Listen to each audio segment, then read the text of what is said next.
Hey guys, Dylan here, and today we are doing Club Spin. Today we have Richard Kuta or Rick Monk on as our guests. Hello.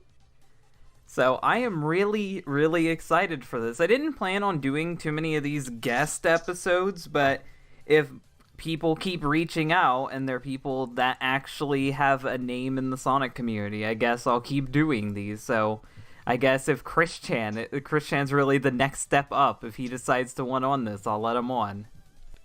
So, introduce yourself before we start asking stuff. I'm not sure how to make a proper introduction here because, as you all know, you probably are aware of my history or some of the infamy within the Sonic fan base, of course. So, I'll just probably provide the abridged version. Hey, my name is Rich. I'm a graphic designer. I worked in the music industry for about 20 years. Then I branched out working with top tier companies such as like Disney, Amazon, and recently CBS, which I was recently let go of because of that stupid virus crap. And I'm a unapologetic furry and ABDL. So I guess that's pretty much my story there. Okay. So I guess my first question is, I know you saw the Sonic Insanity on you. What did you think of it besides what you commented on the video? Like, what was your thoughts on that? Because it seems like both you and Sammy know of the videos I made on you, and despite that, you guys still feel like it's okay to talk to me when other people and then cry in the corner. I feel that people need to be more self-aware about themselves because, again, I'm a furry, I'm an ABDL, pretty much all-encompassing weirdo that's just into a lot of eccentric type of activities. And I feel that in the past, I kind of lashed out. I was always like ill-tempered when it came to like petty shit that happened on the internet, mostly like from message boards or chat rooms or, stuff like that. And it took me a long time to realize that all those people out there that don't know jack shit about me or who I am or why I subscribe to these weird type of lifestyles, it doesn't really bother me because I don't know them, they don't know me. So it's like a mutual understanding of like ill communication in a way. So when people start like, lambasting me on Twitter or video commentaries or whatever, it just kind of rolls right off because I know that they're right. They're absolutely right about everything they say about me. So am I going to deny it? Of course not, because that's who I am. I do think I was nicer in that video than I am to most people. I think I was being pretty nice with that one. I think that is like what Rich is saying, though. I think that's a very good way of looking at it. Like, I'm surprised with how good of a statement that is, because like, it's not really denying who you are. It's like, you're keeping it, how you are. You're not really letting it get to you, and I like that work ethic, I guess, or internet drama ethic, I guess. You don't see too many prior lolcows with that type of attitude, but oh yeah, I guess that's the only way you really can take it if you want to keep being on the internet and not be labeled as like a Christian where people constantly harass you.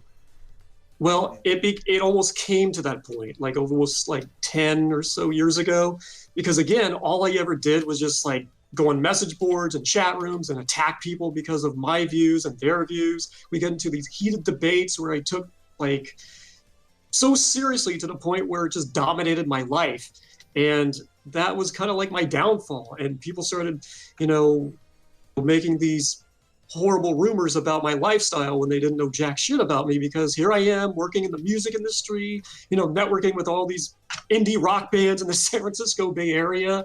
And here I am like, and it just kind of escalated from there when I started making rant videos about Sonic 4 and the infamous movie project I was involved in. Oh yeah, we're gonna get to all that. We're gonna get into all of that soon. Kind of was the gateway into why I'm kind of like the pariah of the Sonic community. An ex-pariah. I don't think too many people remember you. Like, when I bring you up... I'd like to think so, because it's been so many years, and I feel that I've moved on from a lot of that crap. a lot of people don't realize that Rich Monk is Richard Kuta. When I talk about you as Rick Monk, a lot of people don't remember the Richard Kuta stuff even happening. A lot of new people are in the Sonic community, and they're just not familiar with a lot of the older stuff. But I guess I'll pass it to Dumbsville. Dumbsville, what do you got as an opening question? Do we want to go into like? I don't know if I want to go into like the recent Twitter stuff or You can ask anything. It doesn't matter, my man. Alright. Anything. I guess the big thing that I've always been like fascinated, to say the least, by is the Sally Acorn Twitter thing. Is that like? I'm wondering, is that like a moment of self-awareness, or like do you just like have a fictional crush on her, or do you believe that she's like real or something? That's just my big question, you know.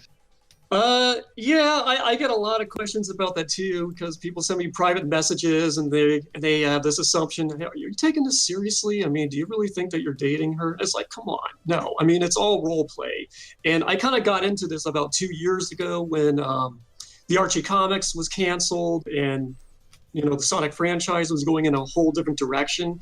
So one day I made this tweet about like how I was dating Sally Acorn because she's no longer dating Sonic because he's in IDW land now playing around with Lemur Girl now or whatever. So I just made it a one-off joke, and then people took it so seriously that it's like, I can have fun with this. So it just kind of evolved from there into like this expansive narrative I had no clue would go anywhere. But here it is 2 years later, and there's just like all this world building and lore I created just because I wanted to date a fictional character that's no longer relevant in the franchise. So it's just like you're just like, so this is all made from you just trying to troll other people essentially and annoy them. Is that it? Because that's a Chad thing to do, honestly. That's pretty Chad. To be honest, yeah, pretty much. That's so Chad.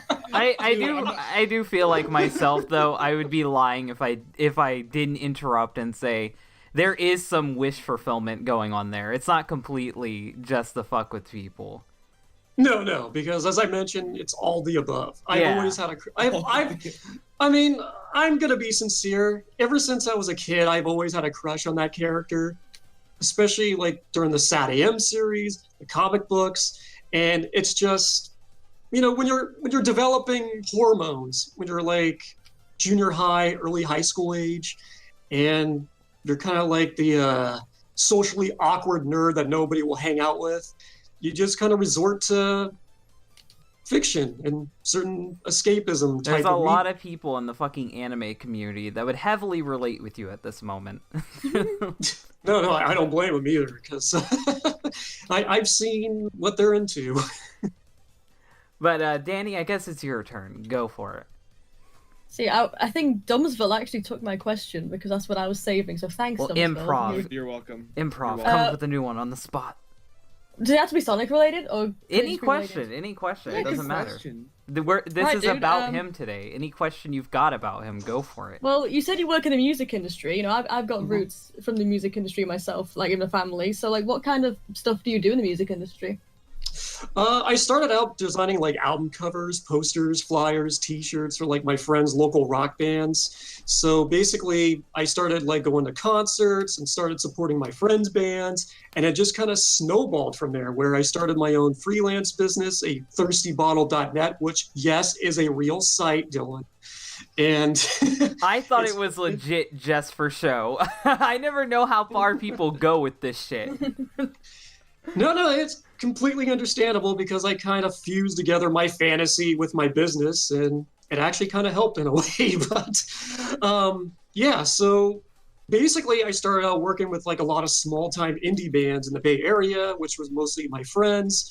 And then I started working with their touring bands, and they gave me some side gigs here and there, and it just kind of, evolved into like a full freelance business where I started like moving up the ladder, working with like not like top celebrities, so to speak, but people that are somewhat famous. I mean, we're talking like early 2000s when like the ska movement, dance punk, 60s garage rock revival was really popular at that time.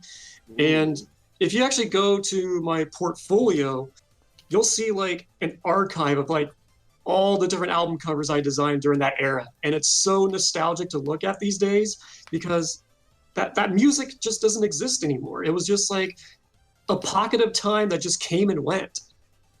Everything has changed since then. It's fucking crazy to think about how 20 years can affect something. Pretty I'm much. just sad that heavy metal music isn't even popular anymore. Oh, I mean, yeah. still like, I feel like the idea of like, I'm a big music guy. I listen to a lot of like music. I watch The Needle Drop a lot. Oh, me too. Anthony Fantano. The bit. Oh hell yeah, dude! I didn't know Yeah. No. shit. But I listen to like a lot of like rap music too. But I think just like emo rap be a thing, and country rap get somewhere, and not just like Old Town Road. But I don't know if you ever heard of RMR, Rascal. That's like yeah, I have actually. that's like that's like gospel rap music. So just like I think that like, you know, while the idea of like grunge rock and all that has changed, I don't think the idea of mixing genres, doing something new with it, has changed. Oh, yeah, absolutely. music is really experimental nowadays. The lines of genres are completely blurred. It's insane. I listen to Death Grips, dude. I That is guess- really experimental. I guess we'll switch it back to Sonic. Nice. I've got a big question. Now I'm whipping out the bigger questions. Uh-oh. The main reason why I knew you to begin with, and I never wanted to cover this because of how much of a story it is. Like, there's so much to it, but I guess I'm gonna ask you, what is the history behind your Sat AM project? Because it's your Sat AM project that's always referenced when people talk about why season 3 won't work or why whatever animated series that's fundraised won't work. I just want to know everything from your perspective of why did you start your Sat AM revival, what caused it to fail, what were the problems with it. I just want to know all of that. Oh boy, this is a loaded question that's going to involve going back about 15 years. So basically, I was still in college at the time when I was actually writing a treatment or just like a short script for a possible Sat AM revival project.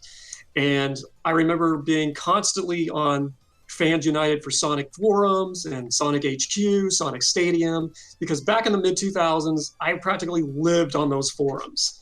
Like almost my entire day involved around talking about Sat AM, Archie Comics, getting into like fights with people who think Shadow is better than like Antoine or whatever. Well, he is actually, but you know. But I don't know, Married Antoine is definitely a bit more Chad than Shadow. Yeah, Oh, it yeah. got really cool in the comics. oh yeah, I mean over time, but we're talking about the year 2004, 2005. So I guess it's more debatable Yeah. then. yeah. So anyway, I just felt like college was a waste of time for me. All I ever did was just like go to class, do my homework, work on these long-winded projects because believe it or not, I was an animation major at the time. I had an internship with Pixar back in 2002, but I didn't really pursue it because it was like a huge eye-opener for me on how involving animation was, especially during that time, because rendering stations were just so long and arduous. And some of the projects were just so tedious where you're animating a character, but only the part of the part of the anatomy of a character. Oh, you're talking about like in between frames and shit, yeah. Not exactly. It's like they give you an assignment where you have a character all rigged up, ready to animate. And it's like, okay, you're going to be in charge of animating its arm or its leg or its limb or something. And that's pretty much it. You're not really animating the character. You're just animating like a finger or something. And that could take hours to do. Oh, I So- see what he's saying. Yeah, they split that off into several different groups. It's not just one person working on a whole character. Some people really just don't understand the complexities when it comes to animation. Exactly, because everybody has like this misconception, like, oh, I'm going to be an animator. I'm going to make this character like fly around and have superpowers. It's like, No, It's, there's a uh, reason it's- why web animation tends to look a lot stiffer than actual studio grade animation. That's because it's usually one person doing all the rigging, all the anatomy, everything, and it'll never look as fluent as an entire staff of people. And if I'm not mistaken, at the time when you were working on stuff, it would be like back when everything was still being hand drawn. It was right before the CGI revolution in cartoons. So that Disney grade animation was insane. It was, because during that time, that's when they were trying to marry both 2D and CGI effects into, like, you know, classic animation, especially like with the Disney Renaissance. Like Aladdin well, had that. Like, I think Beauty and the Beast, Aladdin were the first feature films to really experiment with like CGI effects. I think then, Oliver and Company did it first, but it's not as heavy in Oliver and Company as it would I didn't be even in notice other it in that movies. film. It Well, is the sweeping effects, yeah. like when the city zooms out, CGI. Yeah, Oh. it's a very subtle effect they used because they wanted to duplicate like traffic on the street, and since they didn't want to like create like individual vehicles, all they did was just clone them and just change the color scheme of it. It's never really knew that. hidden. Like they were so good at hiding it in the 90s. I am so jealous. Like the 80s, the late 80s and early 90s, they really tried to make CGI fit in with the animation, and it's insane. But let's not sidetrack into animation studies for like 2 hours, even Aw. though I love that conversation. Yeah, Well, I'm be, interested. yeah, we'll definitely be here for a while. That's all we talk about because there's some animation projects I would love to post on Twitter or my YouTube channel because they're still stuck on fucking zip disks. God. Zip. But anyway, let's just Yeah. keep going with the Sonic story. Okay, so getting back on track. So I was writing the treatment for a possible Sonic revival for SatAM or some type of Archie type of story. And for some strange reason, I just felt like, you know, this is my senior year. I got to do something ambitious. I got to do something memorable. So I invested most of my free time just writing a script. And I started rewatching SatAM, rereading Archie comics at the time. And I, believe it or not, started to contact Ben Hurst, the original writer who worked on SatAM, because he started posting on Fans United for Sonic every 2 weeks, since he would always post like behind the scenes information of how production was during his involvement. And he posted his email address and his AIM user information. So it's like, you know what? It's out in the open, so why not? So I reached out to him, told him that I was a huge fan and I was working on my own project, and I heard about his project back in 1999 when he tried to get season 3 up and going, but then Ken Penders was involved, and that's a whole different can of worms there. Oh yeah, eventually when I talk about Ken Penders, I will cover what happened between those two. Yeah, the whole Sonic Armageddon project. Yeah. Yeah, that is such a tragedy. Mhm. So basically, I reached out to Ben Hurst. We had a couple conversations, and then eventually that led to a phone call.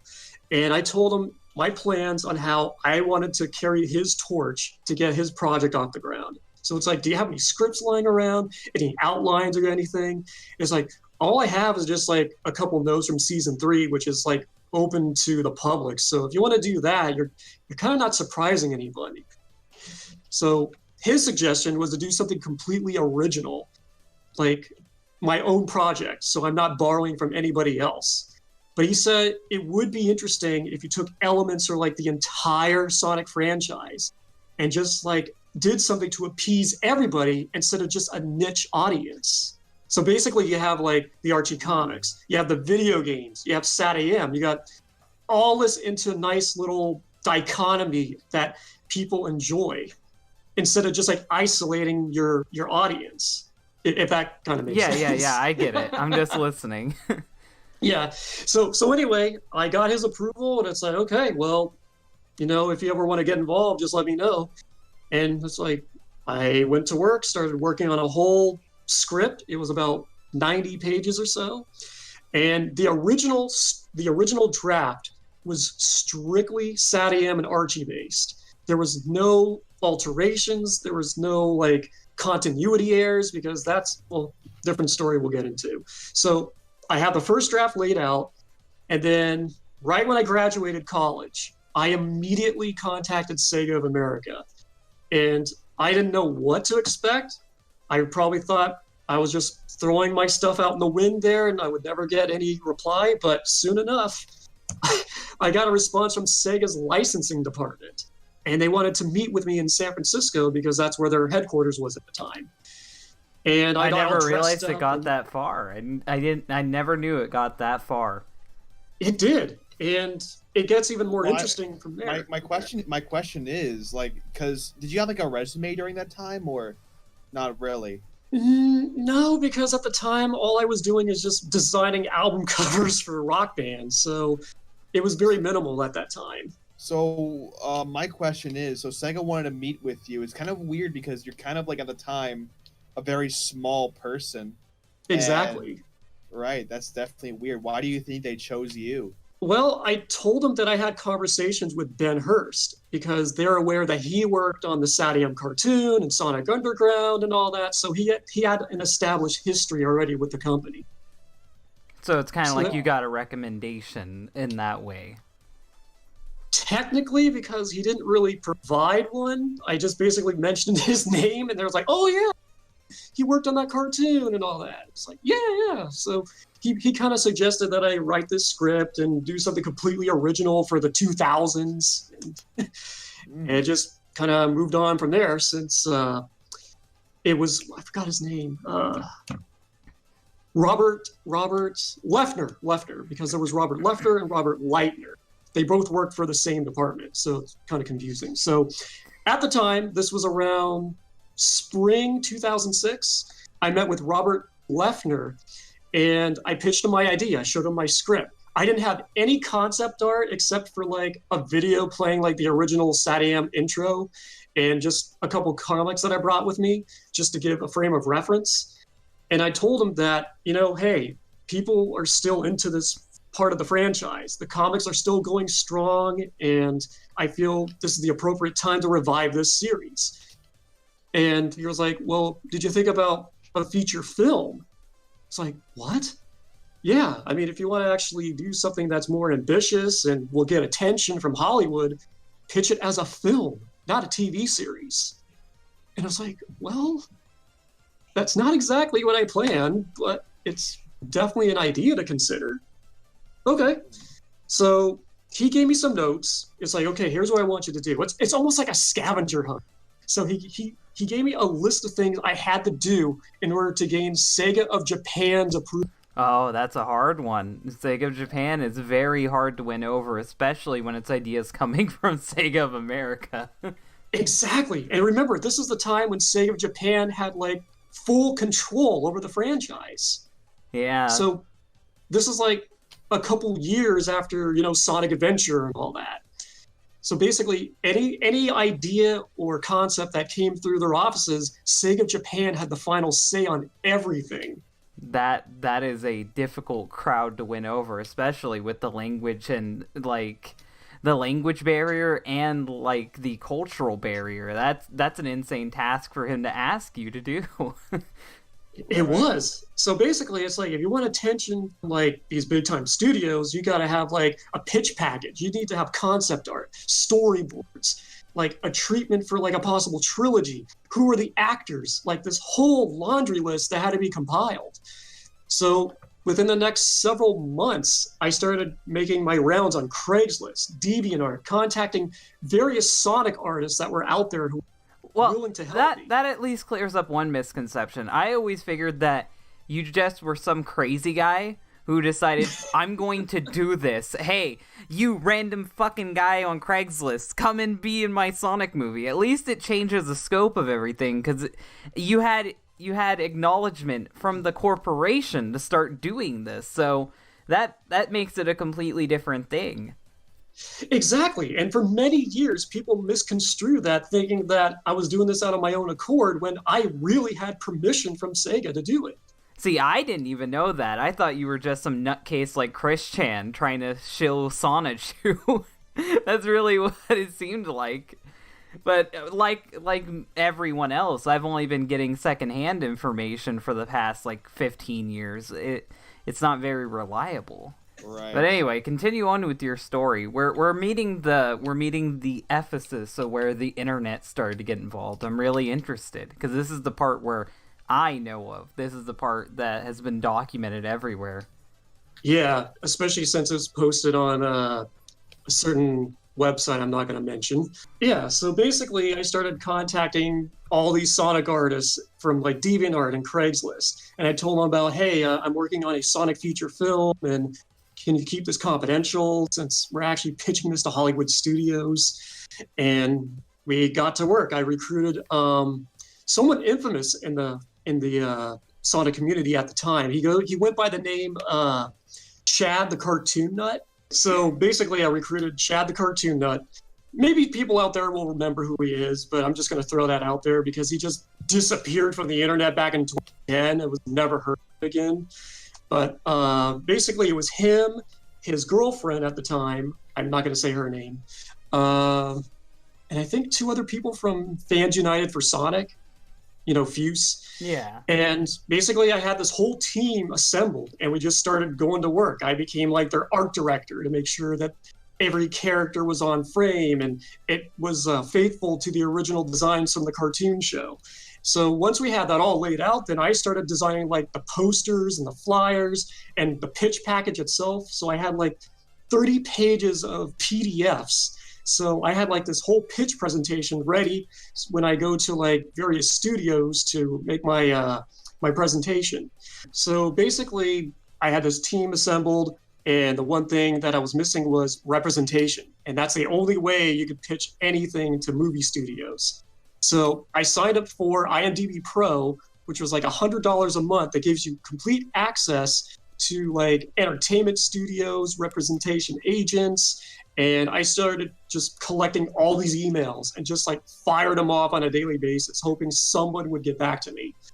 And eventually a couple of them did. And, after a few conversations and, going back and forth, talking about my story, my experience as a designer and my ambitions of trying to branch out into the film industry and just trying to get this film off the ground in general, I came upon 2 people that were able to arrange several meetings with Fox Entertainment, DreamWorks, and Universal Pictures.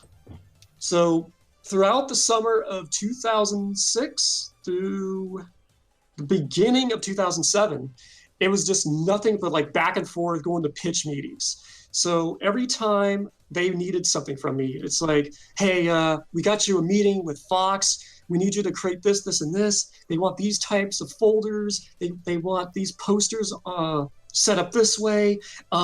It's just like every studio had like their own type of culture you had to abide to. Well, I'm going to say this now. I think the internet cut you a bad hand. I don't care how much you spurred out.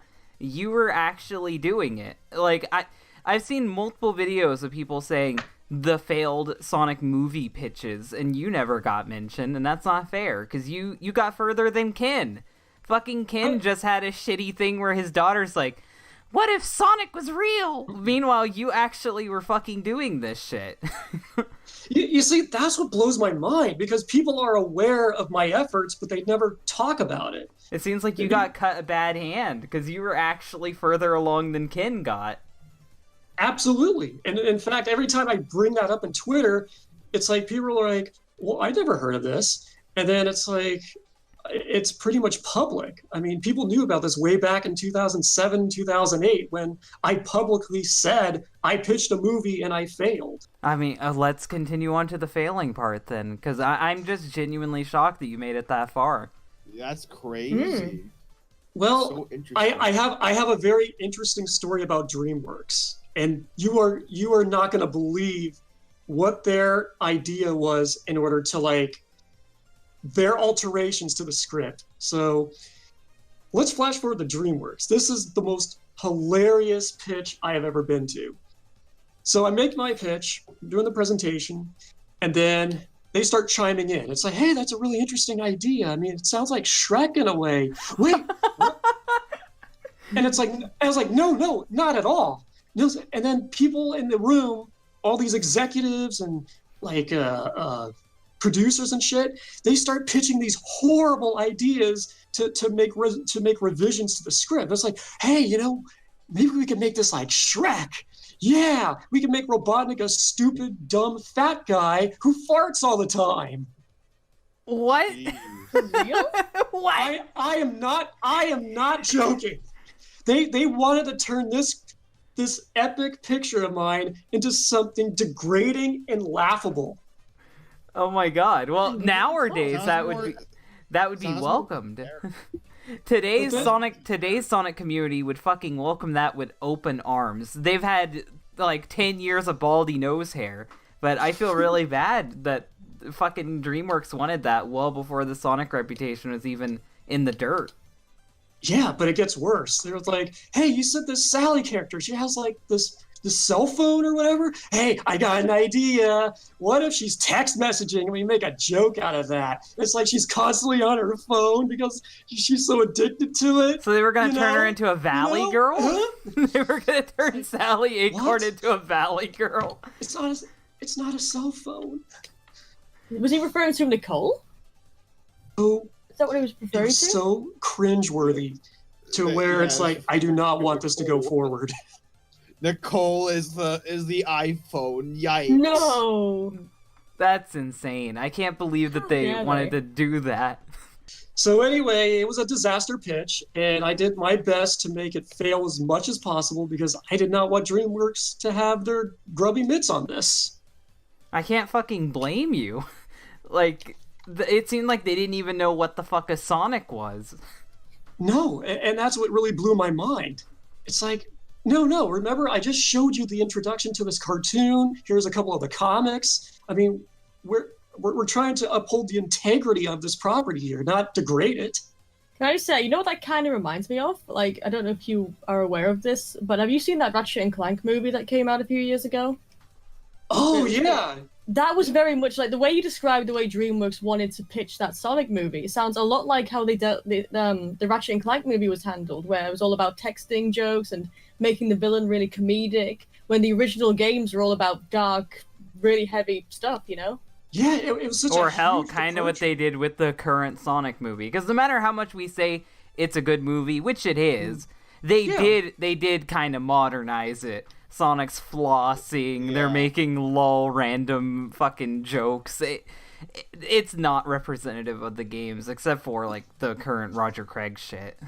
Yeah, but Yeah. I just feel like the Ratchet and Clank movie is a better comparison because, like, the way they're- Rich was describing it, like the way that you try to pick a Bill- serious plot, and then it Real just quick, gets turned Dylan, to you're lol. wrong because they put a race car bed in the movie, and so it's so accurate. To the Oh, games. you want to go further in depth? The inflatable fucking balloon guitar he had was identical to the guitar he had in the pilot. I know fucking obscure autistic Sonic lore too, Dumbsville. It just was Yeah, that- blue instead of red. Well, technically, the race car bed is from Archie. Yeah, Yeah, and the I mean, fucking Archie. guitar is from Sad AM. But anyway, what was the next place you went to after DreamWorks? After that was Deke Entertainment, and that was not on our list. Basically, Deke still existed? yeah, back in 2007. Dang, I They- wouldn't for a have while, thought about that. They did the DVD stuff for Sad AM. Didn't Yeah, they? but I didn't think they were still producing shit back in 2007. That's a new one.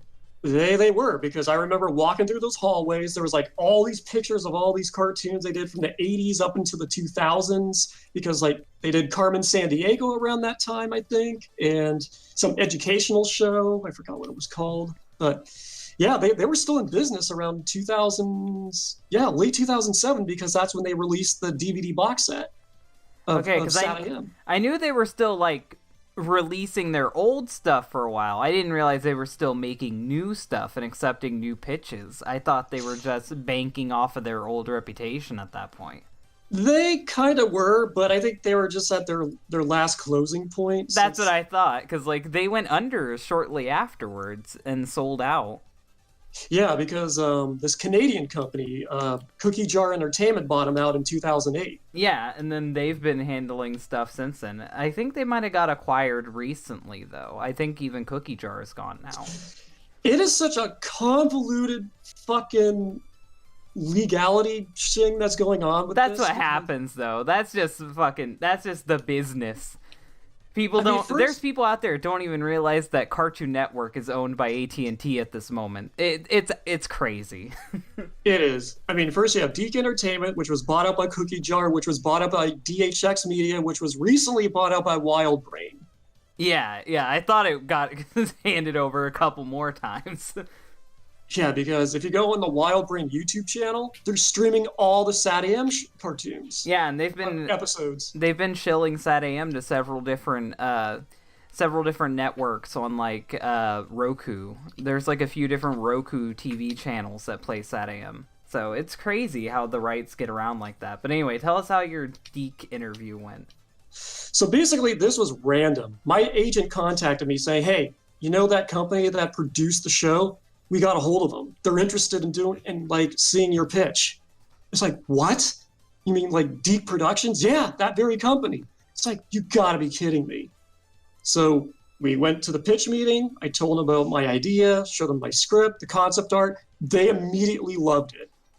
So basically, they were like, so you're gonna get the original voice actors on board, right? You know, music composer and all that. It's like, yeah, let's do that. Is that possible? It's like, yeah, we still got their contact information, and all you got to do is just like reach out to their agents, and my agent was going to handle that. So it's just, everything was just culminating. So they're like, okay, but there's one problem. We just can't do this as a television produced movie. We got to have like a bigger studio on board to back this up. So that's when we had our final meeting with Universal Pictures. So a couple weeks from then, this was the infamous meeting I will never forget. So 2 representatives from Sega of America, 2 of my agents, 2 representatives of Universal Pictures, and 1 person from Deke Productions were all in this conference room. We had a telephone call with one of the representatives from Sega of Japan. I started doing my whole spiel, talk about the idea, how it's gonna, become this popular entity and spawn off into like its own franchise and a series of movies, and hopefully incorporating the Freedom Fighters into the video games. And this is where it just comes to an abrupt stop. Yeah, I think putting the Freedom Fighters in the games might have been where that stop happened. Well, not exactly, because Universal Pictures, they were like, we are so excited about this project because Sonic the Hedgehog is the most beloved video game icon. We heard both the pitches from like Deke Productions. We're going to get Julia White back on board. So we're ready to make this happen. And Sega of Japan, Sega of America, they were so excited because Robert Leffler was there. So it's just like, yes, it's going to happen. And then Sega of Japan was like, sorry, we're not interested. Click. God. I mean... Wow. I expect as much from Sega Japan. And then... why aren't they interested? That's my question. It's like, excuse me? So it's like, can we get them back on the phone or something? So we did, but then they gave us like this weird explanation about like, yeah, you see, we're not interested right now because we're working on our own projects, and it just doesn't mesh with how we want the property to go in this decade. So, it sounds like the same fucking thing they told Penders. It sounds like almost the exact same thing they told Penders. Like, nah, no thank you. Well, retroactively speaking, ever since I heard about Penders' pitch, this is something I just realized like a couple months ago. Apparently, he tried to pitch his Sonic Armageddon project again in 2007. I would assume he kept trying to pitch it over and over again until eventually his morale broke and he's like, fuck it, I'll make Laura sue. I don't want this anymore. See how well that goes. I'm waiting. I want that comic book. Recently, I found out that he actually pitched again back in 2007, and it's like, okay, this is starting to make sense. Because I'm probably understanding the reason they rejected my project because they didn't want to be the same thing or whatever. So I'm gonna headcanon. It's so disappointing. I put so much effort into this shit. I spent my own money traveling to Los Angeles all those months. I'm gonna retroactively fucking put my own word out here. I blame Ken Penders for this. Can we all blame Ken Penders? Yes. Ken Penders did it. Ken Penders is the It was villain of all this Ken. story. Fucking up yet again another Sad AM revival. Thank you, Ken. Fucking up again because of Ken. Yeah, it would surprise me, but god damn it! I mean, I was so disappointed. Everybody in the room was it just felt like the air was sucked out of the room right when we got rejected because Universal Pictures, Deke Entertainment, Sake of America were all on board with this shit, and then just one rejection from Sake of Japan just killed the whole thing. Yeah, Dang. that's how. It's actually really gutting to hear. I will admit that. That's gutting. I'm Yeah. at least giving you credit. You tried, and you got a lot further than people give you credit for. I'm wondering, why did Sega of Japan deny all this? It's still a mystery to this day. I mean, we tried to reach back to them like through email and phone calls and everything, and then that's when they sent me that infamous cease and desist letter that people have been like posting about me for several years. So that cease and desist letter was basically to tell my agents to stop contacting them. okay, so now I got a follow up question to all this. I didn't know that it wasn't on the internet. How did this get to the internet? How did people find out about this? And when did they start like harassing you about it? When did all the lolcowdom start over this? This kind of started when the project morphed into a fan project. So So right after the rejection, you tried to turn it into a fan thing. Oh. well, it wasn't just me. In fact, it involved another infamous locale, as you say, involved. Can you give names? Okay, so I'm not sure if you're familiar with this guy. He's probably on the same level as Chris Chan. He went by the name Spax3. Oh, I do know Spax3. I know all about the Hoodie King. Yeah, him, yeah. Yes, I know all about him. So back then, I had no clue who this guy was. So I get like a random email from him. He's like, "Hey, I heard about your Sonic project because I posted about like." Can I call it right now? Did he offer to voice Sonic for you? Yes. I knew it. That was his whole shtick on YouTube. He's like, "Man, this fucking Jason Griffith sucks. Get me." Yeah, in fact, that's the reason why a lot of that material was exposed about me. So, Man, you were collateral fire from fucking Hoodie's toxic fan base. yeah, well, here's how it happened.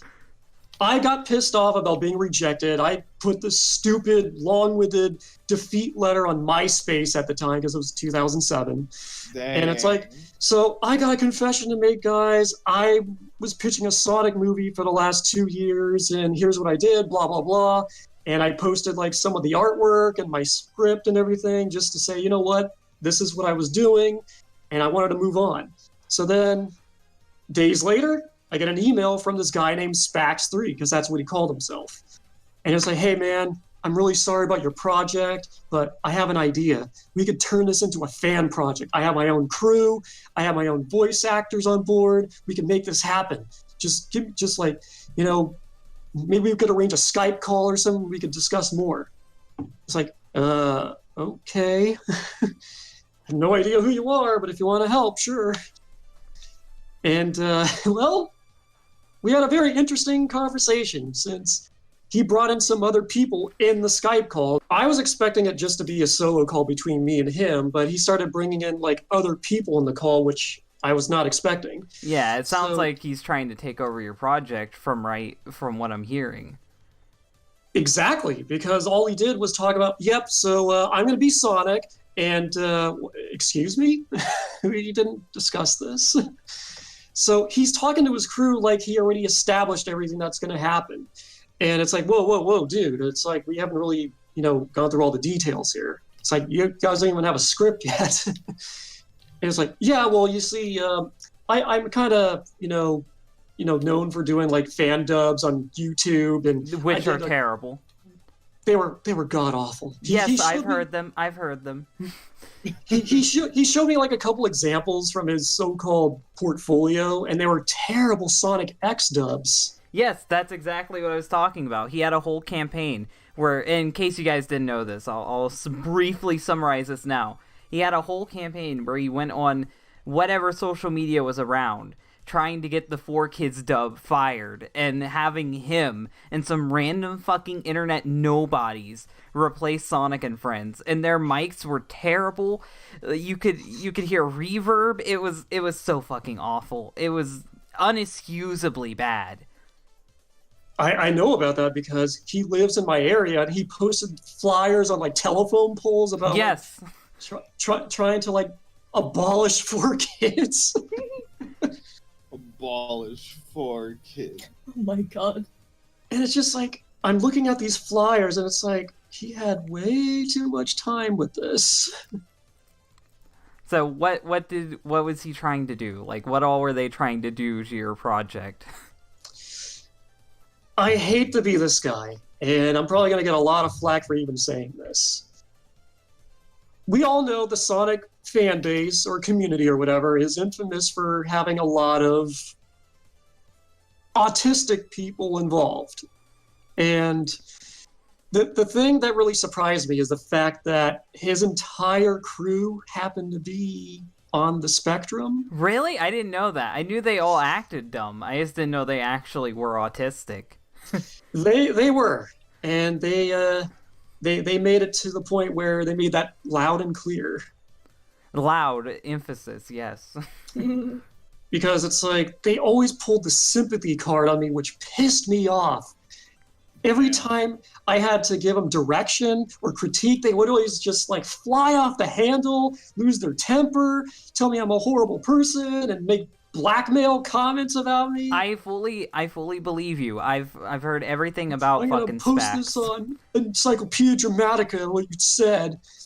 It's like, chill out. It's like, we're artists. We're supposed to critique each other to improve ourselves. You can't work with these type of people. Now, since I know Spax is involved, I fully know that this probably got a lot of its infamy because of him.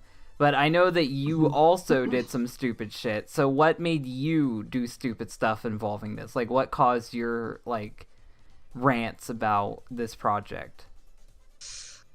Well, basically, people took wind of the post I made on MySpace about like how I pitched a Sonic movie, and people were very skeptical about it. It's like, no, you did not, you bullshitter. And it's like, no, I mean, I got proof here, and I got some artwork, and I got pictures of me in front of the studios and everything. It's like, you photoshopped yourself. And then I just went into this rampage of trying to validate myself on like proving that I tried to pitch a movie when nobody believed me.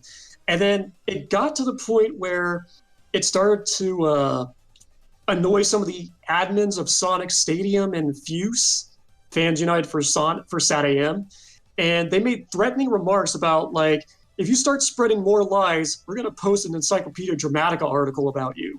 So the fucking autistic Sonic fans are the ones that made your ED article, not a genuine troll? That's right. Why?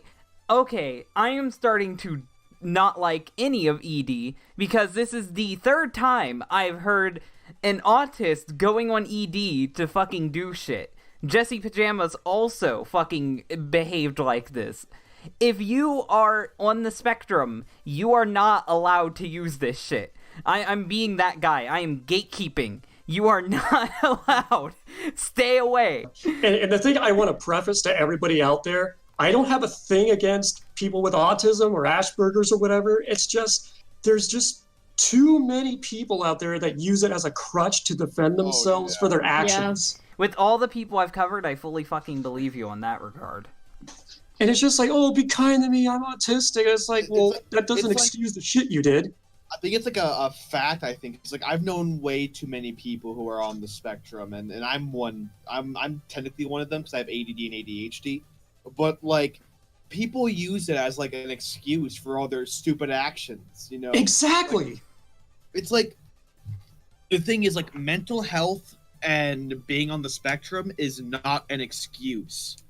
You know, it might be a reason, but it's not an excuse. It never should be an excuse. No, Because if you do something wrong, that's all you. You know, you can be autistic and not be a fucking idiot. You can be autistic and not be a toxic person. You know, toxicity and autism are two different things. Don't excuse being a toxic person as being autistic. That's not okay. Well, Yeah. now since I know that, I'm not shocked anymore about why this got on to ED. Basically, from what I understand is you actually were someone that was doing something, and then you made the terrible fucking mistake of getting involved with Hoodie, and then everyone saw your involvement with Hoodie and then thought you weren't legitimate and started fucking with you. Pretty much. It's just literally a series of unfortunate events that happened The to me. series of And unfortunate events is talking to Hoodie 1. Like, I don't even know.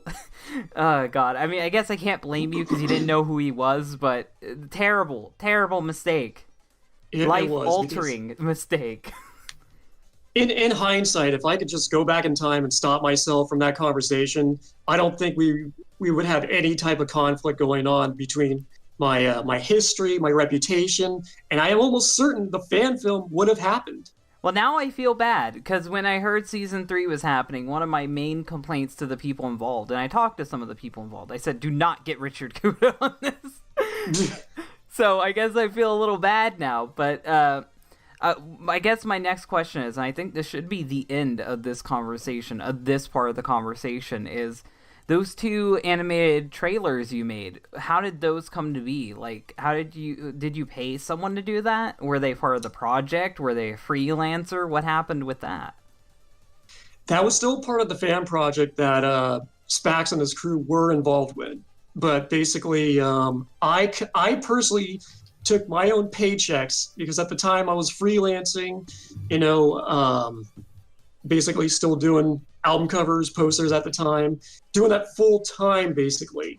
And I used my own money to pay an animator to do this trailer for us. And it was gorgeous because the way it was so... I did love the animation. I've seen it. I don't know if you two have seen it, but the animation was top notch. Of course I've seen it. That's like I infamous haven't. stuff. Well, you should have, Danny. I told you do your research. I did my research. Well, you didn't do your research good enough. Well, I couldn't find the right things. Known about it for years, bruh. I'll see if I can get them real quick, Danny. For you. Can I just YouTube it? I have my phone right here. Look up Richard Kuta Sonic film, and you'll find it. Okay. Yeah, and basically there's two different trailers that were animated. One was like a teaser, and the other was like an actual scene from the film itself. So you could see like the jarring difference between the animation styles because the original one that I commissioned this animator to do, he was relatively cheap, which was very surprising because he happened to be a Sonic fan. He was into the Archie comics, and he actually legitimately wanted this project to get off the ground. But the problem is that my crew was holding everything back because they kept on telling me their voices were ready when they weren't. The microphones had terrible quality to it. I don't fucking blame you anymore. I know I'm gonna get a lot of shit for this, and I don't fucking care. I know it's gonna be quoted from now on. I am willing to fucking believe you that Spax 3 ruined this whole thing. I hate to be black and white about it, but Spax 3 is still an autist. Spax 3 is still doing autistic shit. Like, I know the only other thing that you're infamous for besides this project is your diaper shit. And I don't fucking care about your diaper shit. We'll ask about that soon. But Sure. it just doesn't seem fair. It doesn't seem fair that this project has been smeared because of the fucking retard Hoodie 1. Like, that's not fair. Well, that kind of goes against the other thing that happened because I made the other mistake of talking about my personal life to my crew. Who I'll get more into that in a second, but who voiced Sonic in that trailer? Was that Hoodie 1? Because it didn't sound like him. No, it was definitely somebody else. And basically, there was this revolt against Spax from even voicing Sonic from like everybody involved with the project. Yeah, because everyone fucking hates Spax, and that's still a constant on the internet. Yeah, because I got a call from like one of his friends or whatever, and it's like, don't work with this guy. It's like, why? He's gonna sabotage your project. He's gonna try to take credit for everything. Just don't work with him.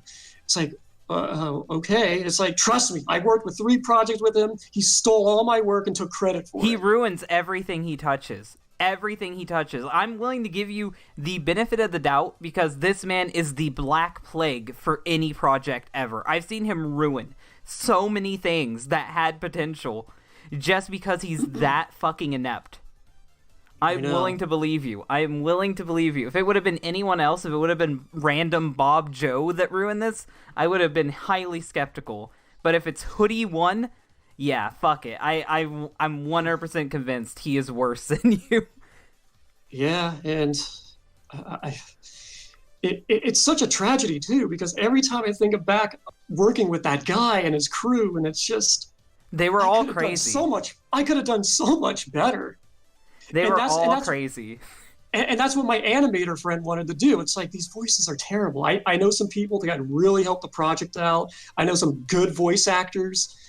And then it's like, okay, well, can we just, record them secretly and then release that with the new trailer? It's like, well, you could try, but it's probably going to upset your crew. It's like, okay, so how about this? We'll do 2 versions of it. We'll do one with their voices and one with the new voices.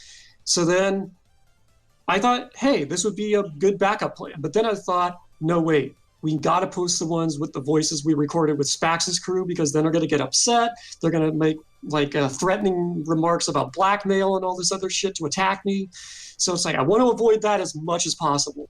So it's like, fuck it. Let's just use their voices and then we'll go with the other voices in the actual fan film because it will showcase that, hey, That's a quality's bad improving idea, over though. time. That's a bad idea because the initial response is more important to anything. It's like my idea at the time was like I purposely wanted it to sound bad because if it's good in the final result, it will create the illusion that the quality improved over time. Well, you can't pull a Sonic movie. That isn't going to work every time. Like, what people think of a project immediately, especially a fan one, is highly important if it will ever succeed at all. Yeah, and this is where it comes to the funding. Since we were animating a full scene, not just a trailer, I had to come up with an idea of how I'm going to pay for like more animators to get this off the ground somehow. So I started a a Kickstarter and an Indiegogo site, and then I think I only raised like $300 since at this time I made the other mistake of continuing my aggressive behavior of going on message boards and attacking people that didn't like Sat AM. So there was like 2 different conflicts going on at the same time. So if I'm understanding, it was a combination of Spax's reputation and you being retarded in message boards that tanked the reputation of this project. Pretty much. So it was a double-edged sword. That's really sad that it wasn't the project itself that caused it to fail. And I'm guessing that the Sonic 4 rant was also involved with that somewhere. That's later down the line. That's much later. Yeah, All right. so I'm basically it's like I'm trying to get this Kickstarter off the ground to raise money so I could pay for the animators. And then people are like going on various message boards saying, don't work with Richard Kuta because I heard that he has like this weird fetish or whatever. It's like, where'd you hear that from? Well, I heard it from Spax's friends. And then that's when that started circulating around the Sonic community about my lifestyle. So the fucking LARPer Spax 3 is the one that got your shit spread around on the internet? Him and his friends. I feel extremely bad for you that your fucking reputation got tanked by a fellow lolcow. Like you got ruined by a fellow tard. Like how can that be? Like that's this has become such a gray story now. I used to see it as black and white. No, because the whole reason why he did this is because I told him he couldn't be Sonic. I told him his voice was terrible. I believe you because he isn't Sonic in any of the shit that's up on the internet now. any of the shit that's up that you can currently watch, he doesn't voice Sonic. And I'm glad, because I try to be professional, show some composure. It's like, hey man, great effort. You just need a little bit more improvement because I'm just not feeling it. It's like, what are you saying? That I don't sound like Sonic? Well, I have you know that I voiced in many projects. His own projects where he can't be fired, yeah. And I was like, I understand that, man, but this is a feature film. We got to be more professional, put some more quality into it. I do put quality into it. You just don't know my style. Your style of sucking, yeah.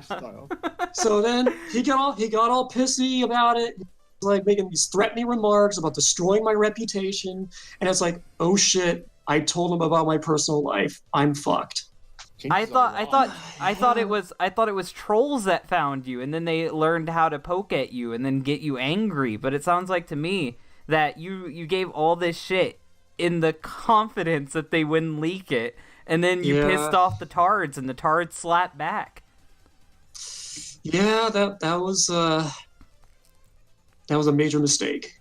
This puts so much into perspective. Wow, this is like the plot thickens. So, I guess now since we know all about that project, how it fell apart and how it was ruined, when did you decide to stop it? Like, what made you say, I'm done with this, this isn't gonna go anywhere, I can't do it? I think once I found out that my reputation was further destroyed because people were just circulating these discretions about me that I told Spax and his friends, there was no way of coming out of this because nobody was funding the project anymore. They didn't trust me. All I made was like $300. So it's like, what can I do? Instead of just making a feature film, I could just make that one scene and just call it a day. And with that $300, I approached a studio in Argentina because I wanted this to be the best it could be, but for a cheap cost. So it was really difficult for me to find a balance between that. And I did some research on like various studios internationally because there's so many great ones out there that can make fluid 2D animated films and commercials and all that. So it's like, hey, I saw the quality of work you guys do. How much is $300 going to get me? Well, we could do 1 minute of animation, but it's going to be a little bit choppy. It's like, how choppy? Well, it's going to be probably on the same level as Flash animation, but not as bad. It will still have some fluidity to it, but not what you're looking for. It's like, let's do it. Let's just make something happen. I'm really shocked you went to a real studio. I had always assumed that you just got some fan guy to do it, but I didn't know you went to an actual studio. No, because if you look in the credits, the name of the studio is actually listed there. Yeah, I just looked at it. I just checked up the like description. Well, yeah, but I know there's a lot of people online who animate and call themselves a studio. I didn't know that it was a legitimate studio. Yeah. In fact, you're not gonna believe this. They're the same studio that did that infamous furry version of Noah's Ark from 2002. Oh my God! Really? It's the same. It's the same studio. No wonder why it looks so good. That's fucking crazy. Yep. Oh. You know what? I'm gonna say this now. If anyone's watching this, fucking give Richard Kuta a round of applause. He fucking tried. He made it further than Ken Penders, and Ken Penders had all the reputation. He had all of the fucking money. He could have done this shit, but Ken Penders didn't put in the fucking effort. Yeah, fucking Rick Monk decided to trust a fucking retard, and it ruined his reputation. But at least he fucking tried. He went further, in my opinion. He went further than Gamer Guide. And I know Gamer Guide is funding his own shit, but Richard actually got a real animation studio, not some fucking idiots who forget to animate mouse moving 2% of the time. He got real fucking people to do this. So when you fucking think on an animation scale alone, hold this man above people like Gamer Guide or the guy who made Nazo Unleashed, because he actually fucking went out and got a real animation studio to do something. Yeah, and the real tragedy of it all is that I just didn't have the funding to do it. That fucking sucks. I'm gonna have if you link me to your scripts, I'm gonna look them all over. I want to see if they're actually good. because I posted everything a couple months ago because when the Sonic movie was coming out, I did it as a nice little like coinciding, promotional type thing. It's like, to celebrate the release of the Sonic movie, here's pieces of my movie that I try to work on. So I released like concept art, storyboards. I've seen the pitch concept package. art. I've seen the concept art. I've seen the storyboards. I haven't actually read the script because that was a lot and I didn't have time. But I will read the script now. You've won me over. I will read your fucking script. Hey, I really appreciate that because it went through 6 drafts. I'm believing you. I'm actually believing you. I don't care if anyone fucking hates on me for it. From what you've told me, everything connects, everything makes sense. I'm willing to give you the benefit of the doubt and say Hoodie 1 ruined everything. Okay, so I guess we're moving on from this. Dumbsville, is there anything you wanted to ask next since I got a really long one? Well, I do have some closure on the whole movie project. So after I released the 1-minute scene, I was like, you know what? Whatever happens from this, I'm just gonna ride it out because I know I'm gonna get backlash because of my stupid lifestyle and all the bitchiness that happened on the message boards and everything. So it's like, I'm just gonna let it roll off. So it didn't go well as I thought it would. In fact, it got so many downvotes. I got death threats. It was insane. People just were out for my blood just because of that one scene that I released. Wait, really? Yeah. It's really good. I'm 100% convinced that Am I looking at the right scene?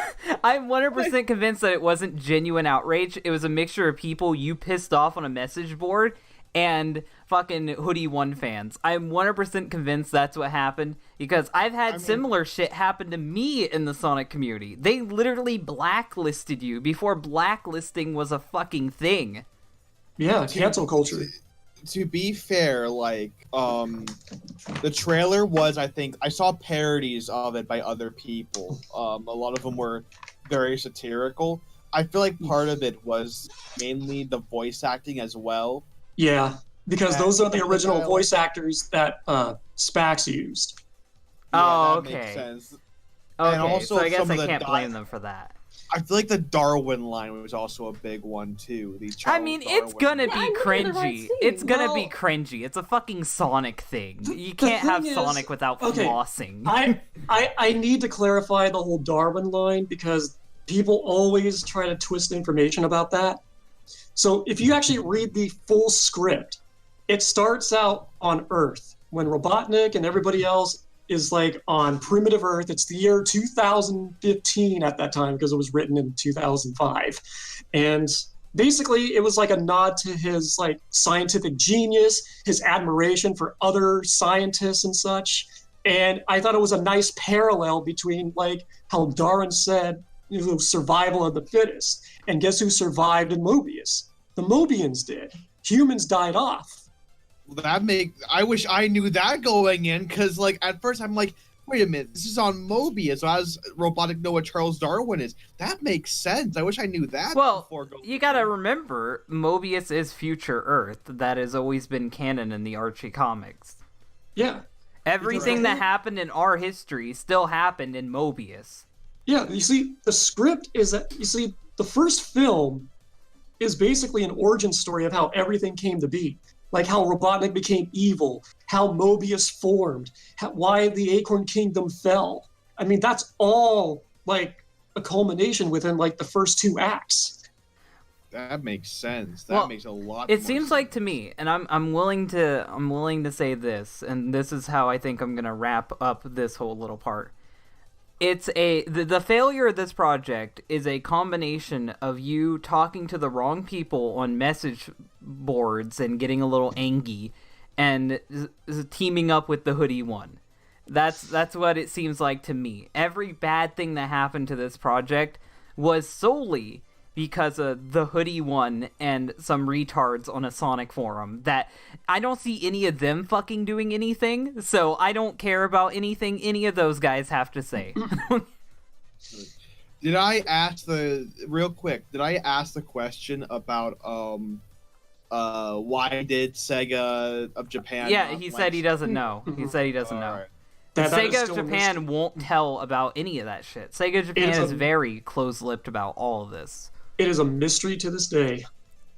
So I guess we're gonna Yeah. move on. I don't have anything else to say. Do you guys have anything else to say about that? I feel like I got a whole fucking biography on that. Oh yeah, we got a whole book. So, Dumzil, do you have a question to ask? I don't.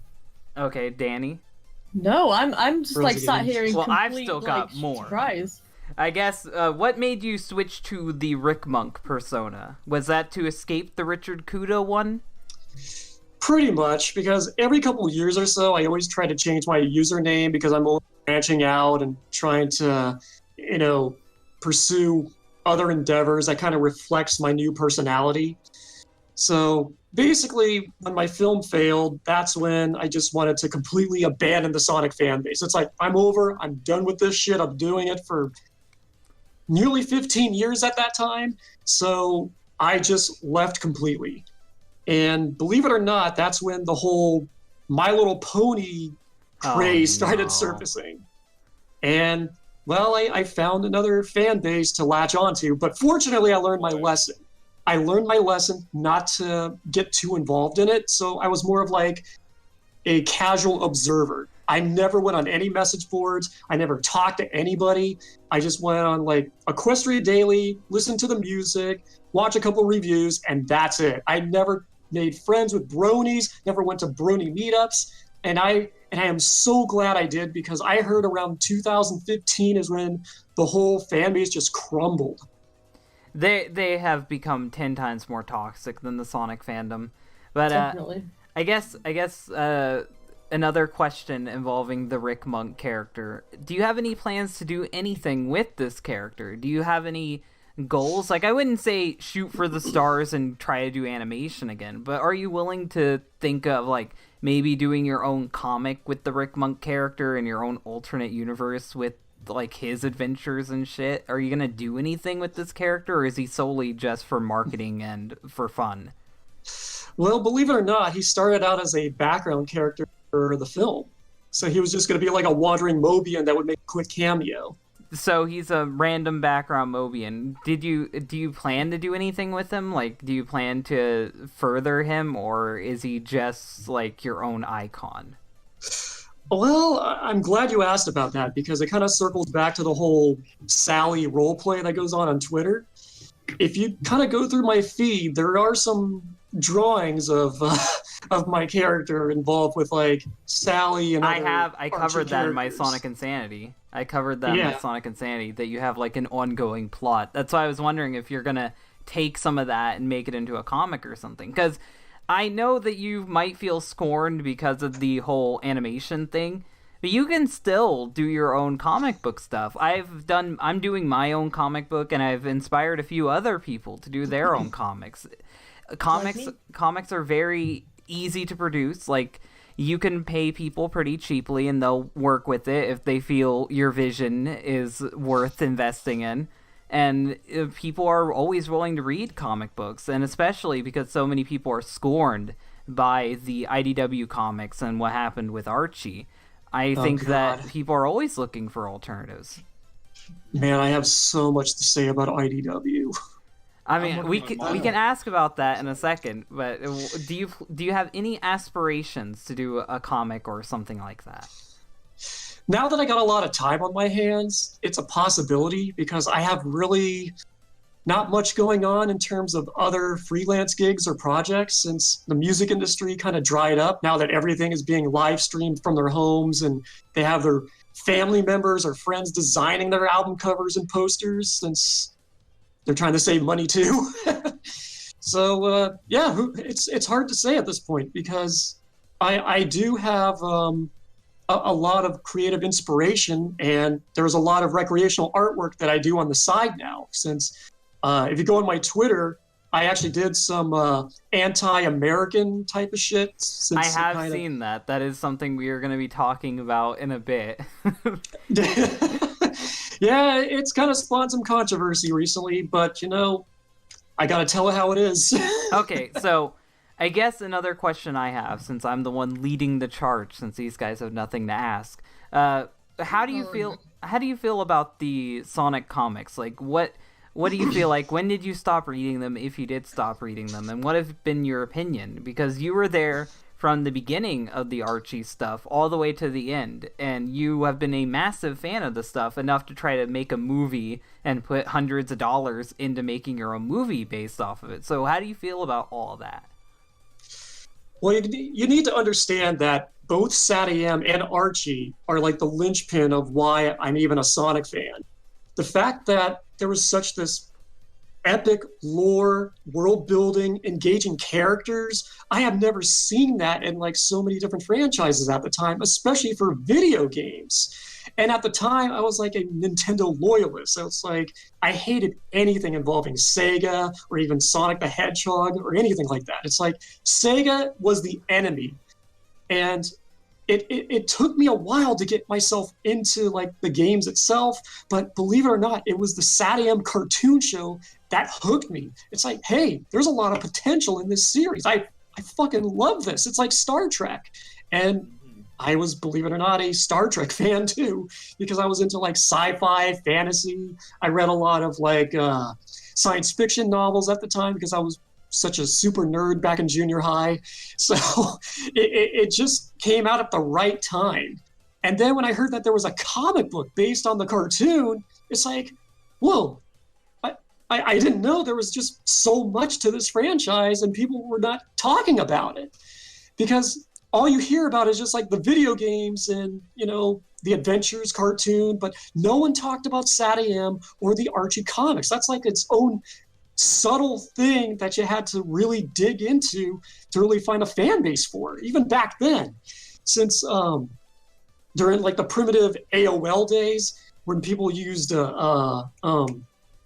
news groups. I'm not sure if you're familiar with those. No, it's a bit I'm before not. my time.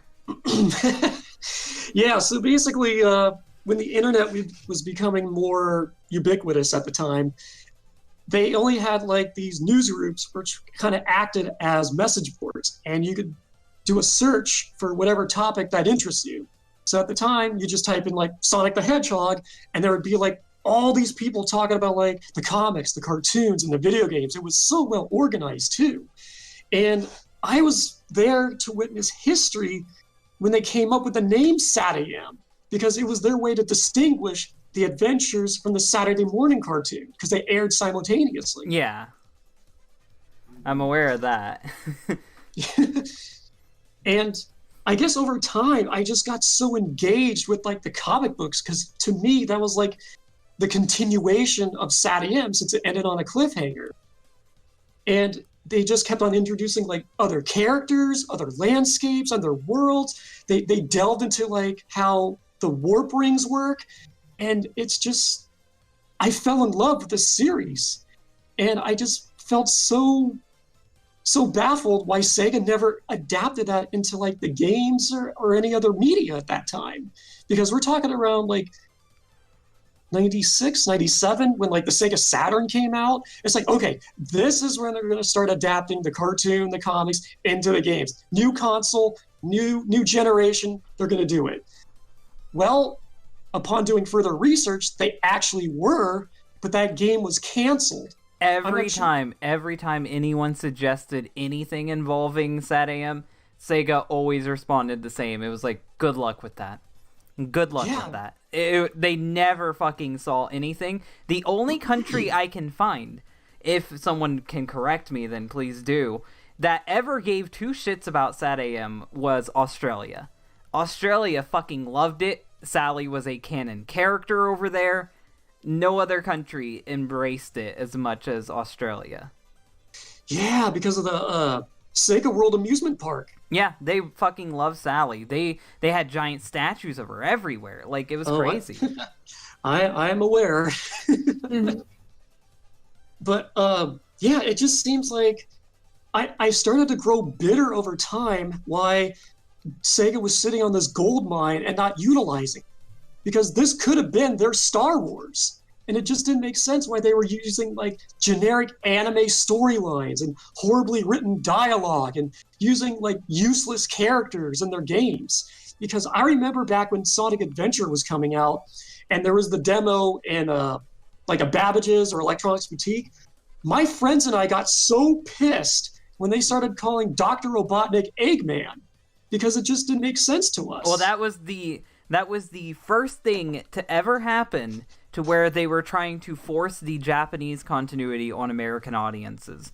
And this has been the thing for decades. It's in every Sonic media. They slowly tried to convert people to the Japanese continuity and forget all other continuities. And turning Robotnik into Eggman was the first step of doing that. It was, because at that time everybody knew Dr. Robotnik. I want to do a little test. What is Eggman's little car that he flies around in? I want to see if the Sega marketing department has gotten to you yet. God. Well, Oh no, they have What is the name? What is the name of Robotnik's little car? Eggmobile. Eggmobile. Right? The Eggmobile. What is it to you, Rick? yes, it's the Eggmobile. Eggomatic! I'm always sticking with Eggomatic. That's a fucking good name. The Americans had something there. I am sticking with Eggomatic. Well, I do remember that they used that in Adventures of Sonic. It was in all the written stuff. Every time it was in written material, like the novels or anything, it was called Eggomatic. And now, all of a sudden, when the 2000s kicked around, Eggmobile. Shit. I guess it got to me. Oh no. They did subtle changes every fucking time. Subtle little changes to get everything to fit into one coherent brand.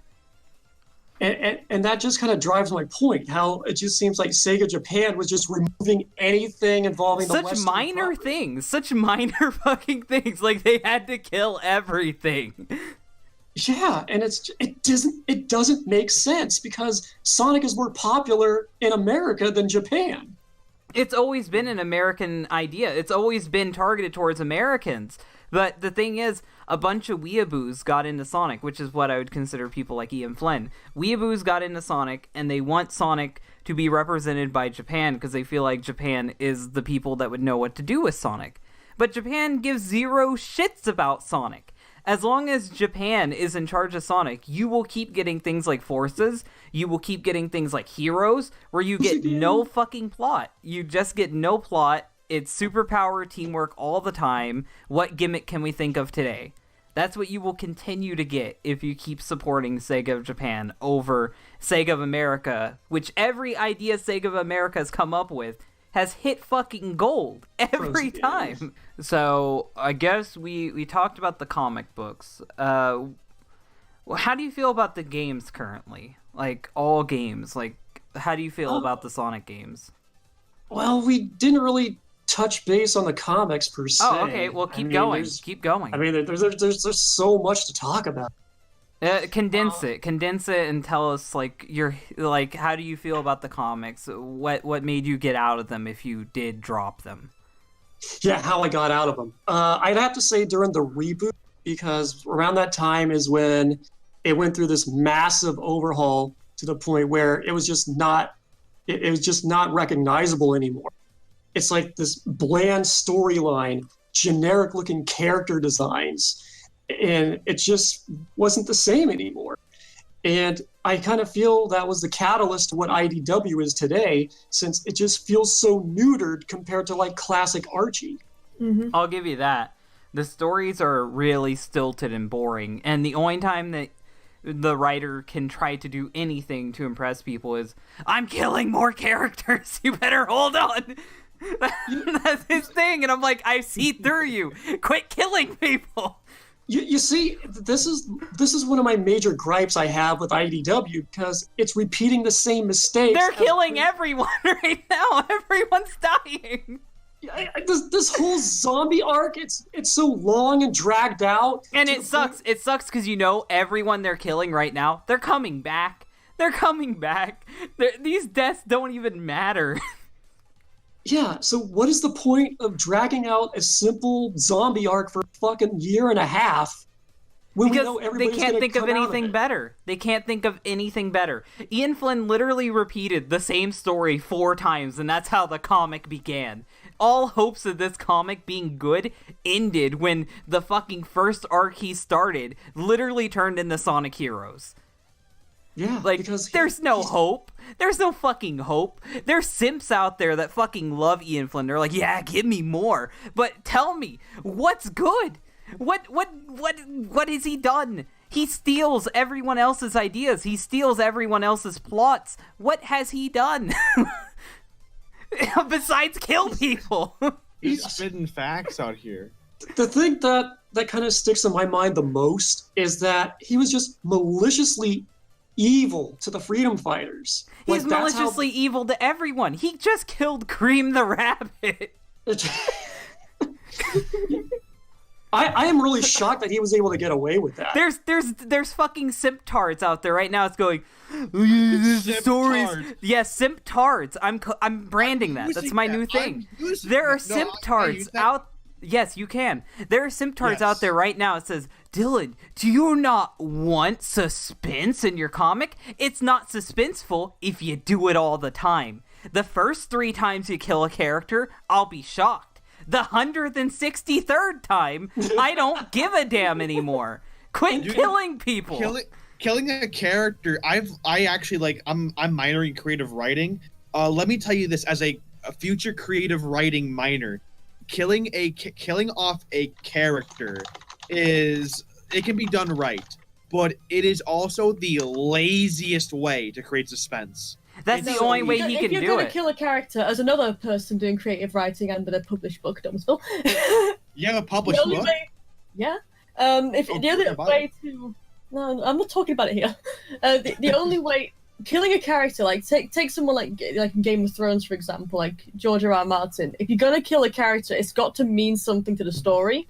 It's got to have an effect that lasts. It needs a build up to it. It can't just happen out of nowhere. Exactly. And they can't forget about it a few chapters later. It has to have some kind of meaning. It has to have an impact. You got to feel that. Why have you killed this character? It's got to mean something to the story. You don't just go, oh, it'd be really cool if we just kill this character to make our audience cry for one issue, and then next issue never mention it ever again. Or they immediately come back, which that's what's going to happen with the that's Zombot arc. terrible. No one's going to stay dead in the Zombot arc. It's all going to go back to status quo, regardless how he keeps traumatizing every character involved. Like, that's not how psychology works. And I get that it's a kid's story, but if you're going to try to introduce stakes, the people are going to be traumatized. There's even people getting traumatized in Steven fucking Universe. You can't do this fucked up shit and not have Cream the Rabbit rocking in a corner. Yeah, the thing is, fan fiction can only get you so far, and I feel that Ian is just repeating the same tropes that he's been doing since You can do a bingo card of Ian Flynn tropes. It's either ripping off from someone else or kill characters. Those are his fucking 2 things that he can do. Either he straight up steals arcs from the video games or he kills characters. This Zombot arc has literally become Sonic Lost World now. And no one's fucking talking about it. It's literally Sonic Lost World. It is. It's exactly Sonic Lost World. Yeah, because no one cared about that game, and this is the only way I could. That's all Ian Flynn does. He just rips off other shit. He stole the fucking Sonic Heroes to make the last arc. Now he's stealing Sonic Lost World to make this arc. But didn't he steal Sonic Unleashed twice? Yes, it would have been interesting if the fucking if you have to use the Zeddies, make them work for Starline, and Starline turns on Eggman, and then Eggman has to team up with Sonic and friends to stop Starline. You could have made that work, but instead you just made the Zeddies take over, and no one gives 2 shits about the Zeddies on their own. Who cares about Zavik? I'm going into my Zavik rant again. Where is Starlight? He's kicked into another dimension. He's kicked into another dimension. Yes, he's gone. He's gone. That's cool. No, they actually wrote him out. He got kicked through a fucking portal ring and he's gone. Eggman stole his glove. Eggman is in charge now. Except for the shit. Zeddies turned on Eggman and Starline, I but like still. Starline. So that's it. He's gone. He's gone for now. He got kicked through a portal. We don't know where the fuck he went. Shit. I actually like Starline. He's gone. He's gone. The But- only good thing. Yeah, Why? he's This is gone. why, and this is why I'm happy that I sold my Sonic comics and bought Mario Maker 2 instead. I might do a stream one day, and I know this is taking away from you, Richard. I might do a stream one day where I honestly ask people to come in and tell me what they like about Ian Flynn, because I am so fucking confused why people like the guy. But The anyway, only thing I can say, just before you finish, the only thing I can say that originally why I liked Ian Flynn was because I liked his art style. I never really thought about his writing. His art style is the only thing I like.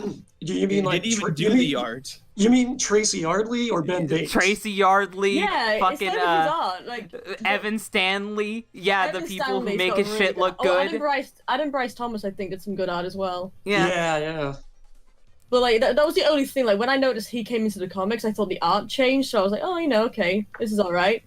But, So Ian got you out. eh. Ian got you out of the comics. That's now known. How do you feel about the video games overall? Since we've wrapped up the comics. Comics suck. Ian Flynn bad. I get that.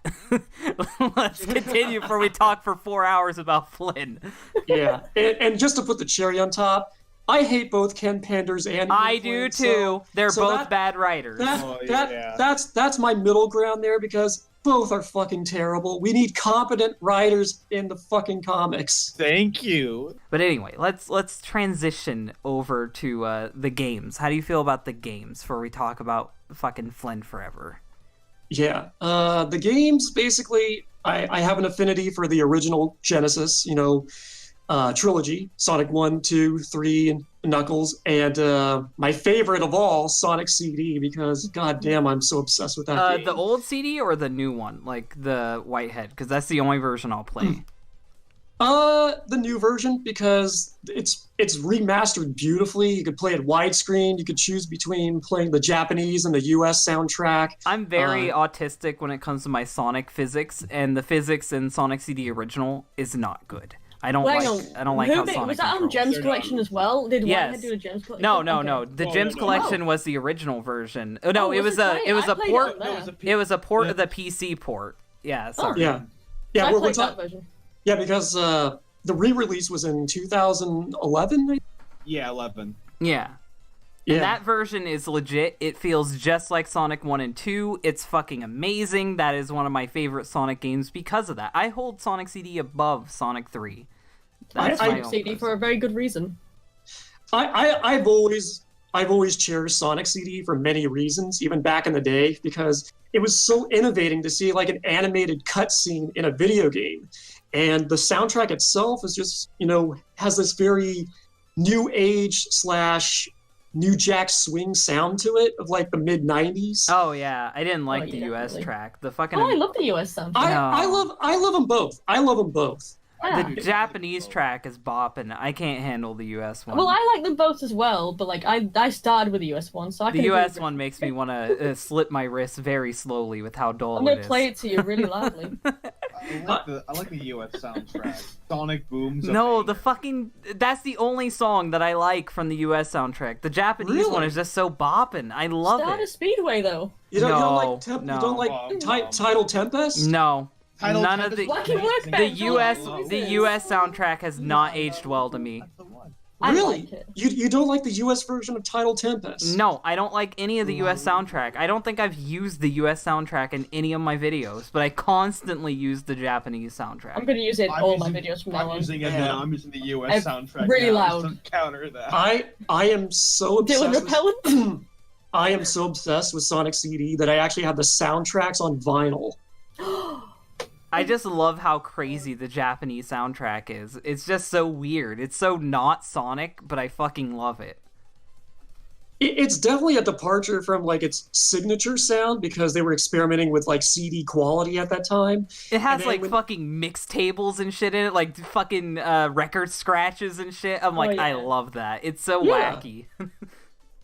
It's kind of like why I like Sonic Mania. It's like an homage to Sonic CD.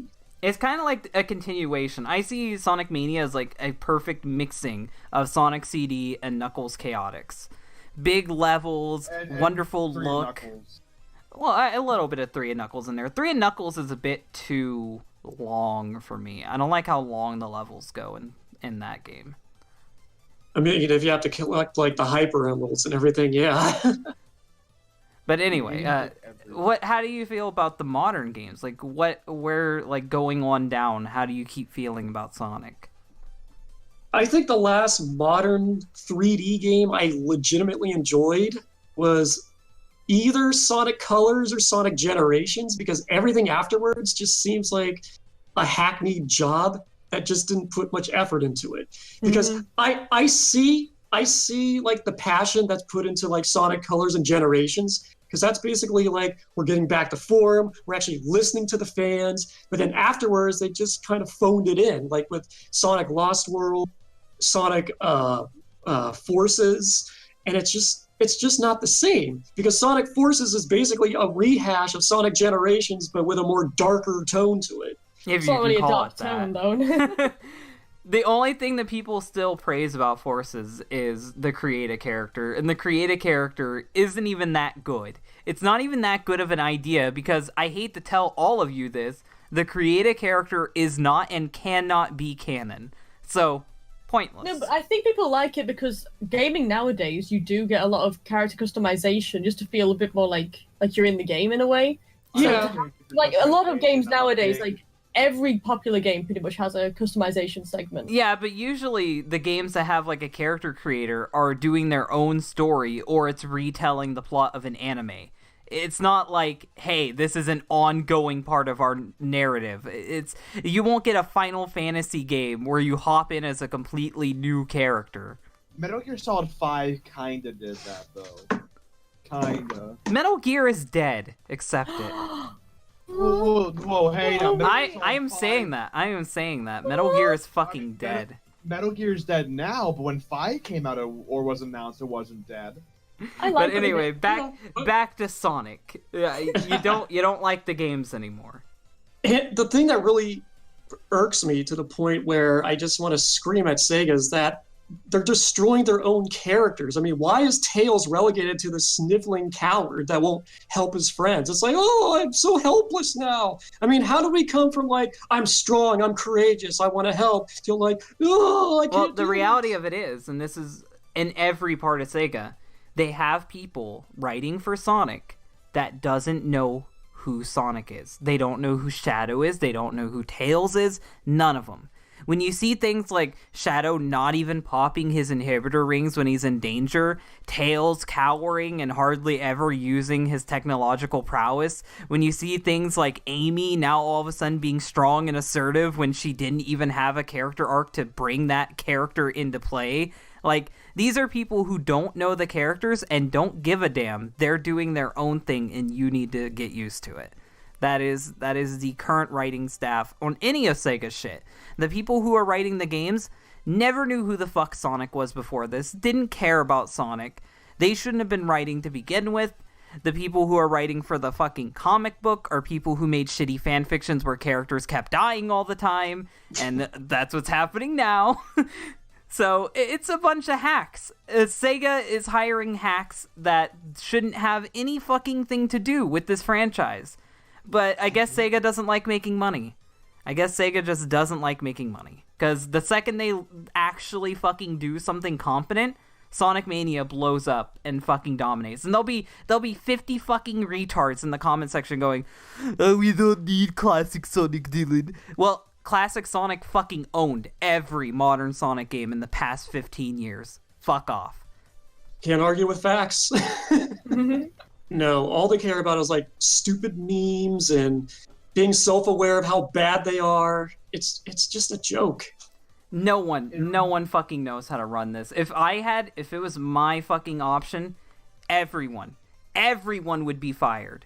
Start over clean, get people in here that know what the fuck they're doing. Get rid of everyone. Make an example of all of them. That's my own opinion, but I think we're sidetracking. No, I agree, because even Aaron Weber needs to go. I would get rid of everyone. Every last single one of them. he is just contributing to what Sonic is today. It's just a laughing stock. Sonic is going to keep sucking until everyone involved with Sonic currently gets fired. The Christian Whitehead and team shows everything they touch is gold. Everything they fucking touch. The Sonic movie was going to be terrible. But the second someone associated with Whitehead got in, success. The comics that Tyson Hess did, success. The cartoons he does, success.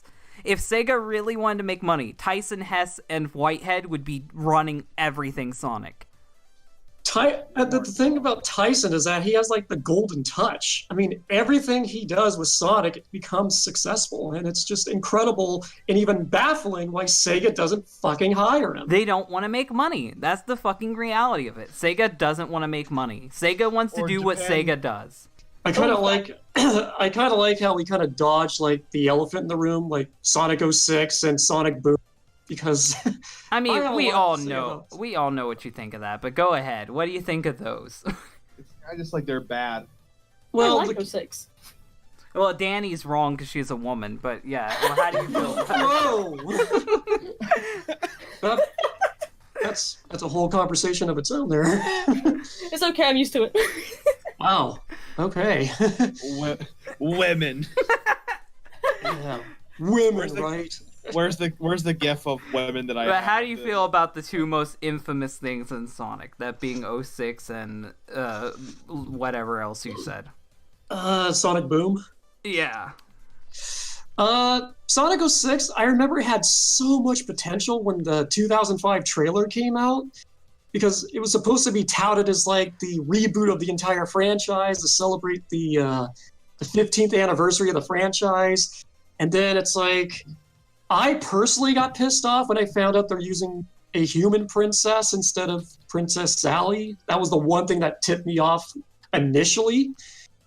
And then when I started playing the game itself, it's like, oh my god, this thing is a colossal piece of shit. They even finished this? Okay, I think I know exactly what you think of Sonic Boom. Yeah, same review, but I have something a little bit different to say about the cartoon. Oh, that is a mixed bag. I actually liked it. The only episode I ever hear people complain about before they even know is the one Ian Flynn wrote. Before they even know he wrote it, they bitch about that episode. Yeah. I didn't even know he wrote an episode. Which He episode did. was it? I don't know, but every time I hear people bitch about an episode, it's that episode. What is it? Interesting. I want to know. I Now. do too. You got a I do. Google machine? Google it. Google, fuck you. Boom, Ian Flynn. It's somewhere. I'll have to do the research Anything later you and can find do, it. I can do worse, sir. That's Just- the one. Okay, yeah, there you go. That's Anything the what can episode I do? hear people bitch about. Anything you can do, I can do worse, sir. Judging by that title alone, you know it's gonna suck. That's not even grammatically correct. But anyway, to not bitch about Flynn some more, I guess because you were talking about bad games. What made you want to do the infamous Sonic 4 rant? Since I covered that in Let's Watch. Well, this is kind of a long story, but I'll try to make this short too. So during the whole hype for the game, Sega kept on saying, built from the ground up. This is the game we've all been waiting for. And they've been using misleading marketing tactics to get people hooked. And the one thing that really stood out for me is when they released this silhouette of obviously Sonic coming out of his signature winged emblem. And the thing that really pissed me off is during the final reveal. Because it's like, okay, this is supposed to be Sonic 4, the installment to the original Genesis game. So naturally, I thought we're going to use the classic Sonic model. And then when they do the actual reveal, it didn't even fit the damn silhouette. Had you seen the reveal trailer before you did the review, or was that live? I got a confession to make, guys. I did see it before I made the video. I thought so. I had guessed that before. So how do you feel that you were the one who popularized the green eyes complaint?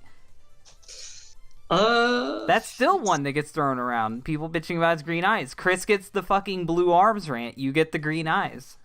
I've noticed that. I mean, people still talk about me when it comes to green-eyed Sonic, or anytime people bitch about modern Sonic games in general. It's like, oh, he's got green eyes. Like, the reason I came up with that distinction is because that was my way to distinguish between modern Sonic and classic Sonic, because modern Sonic has green eyes. Yeah, people took that as you not liking the green eyes. No, my gripe about the whole game is the fact that Sega misled people thinking this is going to be the actual Sonic 4 that we've all been waiting for. It was a lazy rehash, like broken type of mesh between Sonic 1 and Sonic 2, but done very poorly. But to add insult to injury, it had broken game mechanics. They had using the... they rushed that game. That game was so rushed. I feel bad for Dimps. Dimps made so many amazing 2D games, but because Sega rushed them one time, everyone's like, man, these guys sure do suck. Am I right? Then the next game, they didn't get rushed, and Sonic 4 Part 2 was actually good.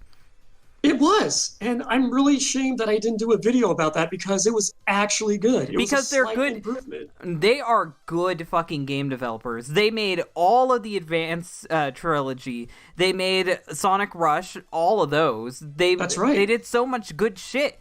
But every time people talk about Dimps now, it's like, lol, remember that one time when they sucked because they were rushed? Okay, do you, Dumbsville, or you, Danny, have anything else to ask before I go to the Twitter ones? No. I think that answered like a lot. We are going to go to Twitter and see what Twitter has to say about this, because there's been a tweet up for a bit now asking people what they would want to ask you. And I'll skip the ones that are redundant, the ones that are literally just repeating the same thing. Sure. Because no one scrolls up. No one can fucking scroll up and not repeat the same question. I have 21 I think I have an notifications. idea what people are going to ask. Oh, yeah, it's kind of obvious. It's the ones that Dumbsville and friends were a little bit too polite to ask about. Yeah, I know this was coming, but hey, that's who I am. Lord. So, from Uncreative Artist, how's your day? Braving through the worst, since, living through the apocalypse is quite a challenge. Cedric asks, how do you keep finding work? I'm persistent. I go on Craigslist, various job hunting sites like LinkedIn, Glassdoor, Indeed, you name it. Just keep posting my resume out there, showcasing what my skills are, my experiences, and, just keep answering phone calls and emails until a good gig comes in. Okay, so Cedric has a second question. How do you feel about Ken Penders driving Archie Sonic into the ground? And we already talked about Ian Flynn. So how do you feel about what Penders did to the Archie comics? He could rot in hell for all I care, because he destroyed one of my favorite properties of the Sonic franchise, and he's a cringe master that just needs to stay far away from Twitter, since every time he posts his behind the scenes reveals, it becomes even more disturbing. And they're not canon, so people need to shut the fuck up. Once you leave a project, you can't decide what's canon anymore. That's kind of how that works. I guess you already answered this, but how do you feel about IDW Sonic as a character, I guess? That's how I'll say. How do you feel about Sonic in IDW? Do you think he's portrayed properly? No, not at all. I feel like they suck the personality out of him. He doesn't have a friend. He doesn't have a family. There's no relationships he's involved in. I mean, we don't even know where he fucking lives. We're 25 issues in. We don't even know what planet they are. So I'm just going to continue to say Mobius, because they keep saying Sonic's world like it's some generic placeholder. I mean, that just shows the laziness that's incorporated into this comic, because it just seems like nobody cares about development. That's going to be the hard part of my comic, is naming Sonic's planet. That is going to be the hard part.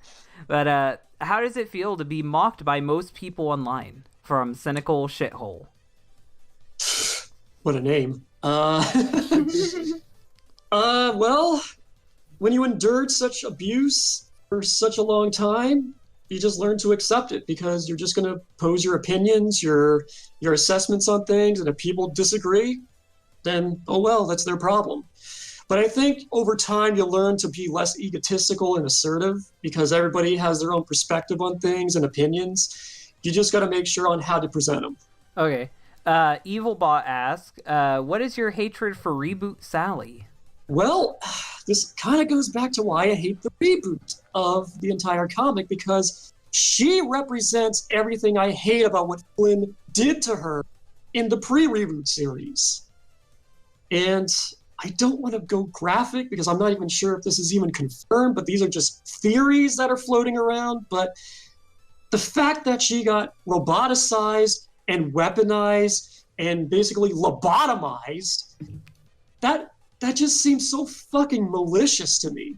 It's like, I understand that heroes need to fall in order to have a bigger comeback. That's understandable. But you just fucking gutted like one of the main characters and turned her into a vicious killing machine that's irredeemable because of the Well, that's Power before Rangers the installed. reboot. That's before the reboot, though. Yeah, but the story behind that is what irritates me, because even before this whole Ken Penders lawsuit bullshit and the Super Genesis wave, Ian's intention was to actually change her character design. Oh, yeah. I'll eventually cover that when I finally get to that part in my Ian Flynn rant. It's gonna be a while. I think I'll at least go 5 episodes with this Ian Flynn rant I'm doing. And I guess the one thing that really pisses me off, and I need to clarify this once and for all, I am not upset about Sally wearing clothes. It's her character design. It looks like a generic NPC. I can see where you're coming from with that. The fact that she's just wearing generic fucking black yoga pants. Yeah, I can give you that. Yeah, I mean, her outfit is cool, but her design looks bland. Yeah, I'll give you that. They rounded her out. They made her a bit boring to look at. That's what happened, is that Ian wanted all the characters to look like canon Sonic characters, but he's not the guy who makes canon Sonic characters. So his idea of a canon Sonic character is make them look boring and samey. I'm in a minority when I say this. I like Sally's redesign. I think it's a more militaristic, more athletic look to her, and I like that. What I don't like is just the complete change in character from being in it. Because one thing that attracted me to Sally Acorn is part of it is that she's a strong character in herself and a decent character, but also like the chemistry with Sonic as a part. I like the chemistry with her and Sonic romantically in Sad AM. It was very interesting to see the opposites attract. But in the reboot, that doesn't happen, and apparently Ian wanted to make her a lesbian. Yeah. Yeah, that's another topic. It's another topic. I'm just going to give you the short version. I just think when you take an established character who's been straight for 25 years and turn her gay, it's going to upset a lot of people. I fully agree. I fully agree. And I don't think you should be able to do that, because that was not in their original design. You should honor what came before you. And when you do something like that, you're just dating what this character is. If you want to make a gay character, make a gay character. Personally, I think it's more offensive to that community. If you take like a character that's straight and just make him gay, that's more offensive, because like it's lazy. Exactly, I said this before. If all of a sudden Tangle and Whisper came out to be lesbian, I'd be fine with that. Because they created those characters. If they were supposed to be lesbian, that's fine. Exactly. But taking someone like Sally and trying to make her lesbian, that's a mistake. Bi, lesbian, whatever. It's a mistake. It wasn't part of her. Like, everything in the comics pushed her to Sonic. Every alternate future she was with before Flynn showed up was with Sonic. She was always meant to be with Sonic. Their personalities are meant for each other. To push them away is a mistake. And that just shows he didn't understand who either of them were as characters. Because he was so hell-bent on trying to bring Amy and Sonic together. But anyway, let's switch to the next question. Wait, hold on. Was he?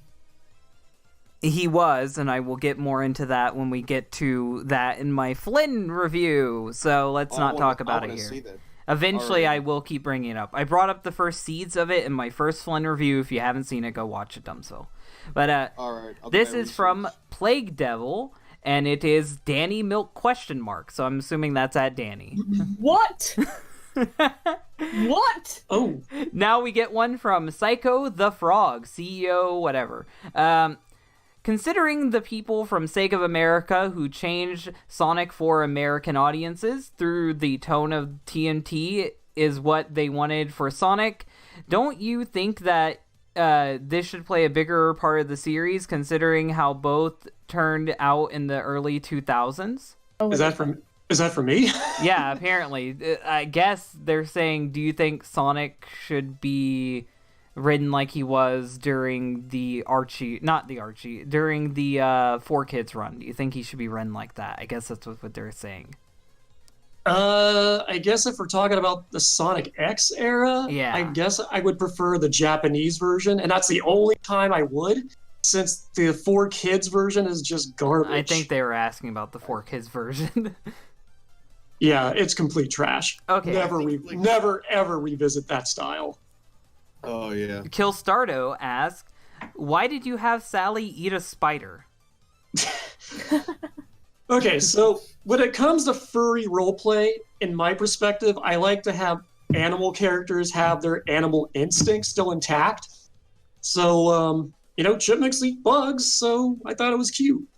I Okay. get that. Alex Ross asked, are you and Sally having sex? No. Okay, that is something he wanted to know. We are in a platonic relationship that happens to live together. And we already got Oh, that. so it's like a Seinfeld. Oh, that's wholesome, very Christian. We got I like that that. question answered. Why do you wear a diaper? From Blake the Runner. Singular? Yeah, I guess we'll mix these two together. Blake the Runner and Derek. Why do you wear a diaper, and why do you have a diaper fetish? And those are all the questions. Okay, first off, it is not a diaper fetish, it is a lifestyle. And there's a difference because people that are into the fetish aspect only care about the article of clothing. That means they only care about wearing diapers and not incorporating baby clothes, toys, or watching cartoons. It is literally a sexual turn-on for those people. For me, I'm an ABDL. That stands for Adult Baby Diaper Lover. So it's a combination of everything. Basically, the diaper kind of represents youth and childhood euphoria. And when you add that into like playing with toys, watching cartoons, drinking from a bottle, just any aspect of reliving your childhood in any way just kind of recaptures that endearing moment of your lifetime. I'm going to be me and say the only thing I would ever support out of any of that is watching the cartoons. I'm just gonna say I'm not gonna disrespect anything. I'm just gonna be like, you do you. But in my opinion, this ain't it, Chief. That's just my opinion. But you do you. You do you. You do you. You do you. You do you. He knows he's weird, so there's not much we can say about it. What can we do? He doesn't give a. You know what? Once again, I'm gonna say this. He doesn't give a fuck, and that's a Chad thing. That's a Chad thing. Well, what can you do? It's not like Chris Chan. You can't ask him why he shoved a medallion up his butt and then he get upset about it. If I argue with him about diapers, he's just gonna agree with me. There's nothing to talk about. You know what? I'll go further. I actually live in a nursery. I've seen. You're gonna make my voice start cracking because I'm holding it in. I've seen. I know everything you do. I'm just confirming to the people that everything that was in your video is real. Yes, I know. Okay, so I mean, at least he's not ashamed by it, you know. At least he's all. Anything? Why would it be a shame? I paid $5,000 for that crap. Okay, the money speaks. The money speaks. Okay, I guess one question I'll ask before we start wrapping things up is, what do you want from Sonic going into the future? Since that's been a common thing I've been asking everyone. I asked Sammy it, I'll ask you it. What do you want from Sonic in the future? Could this be like a genuine question? All of or Sonic. something? All of Sonic. All of Sonic. What do you want from all of Sonic? Like everything. What's your dream version of Sonic? What do you want Sonic to become going into the future?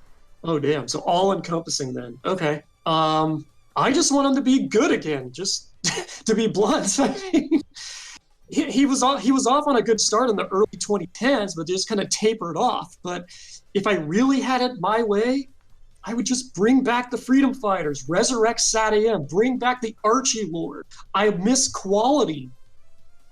I agree with you. We should have actual writers. Flynn is not an actual writer. He started out writing fan fiction, then got hired for the comic. He is not a writer. That is not how you become a writer.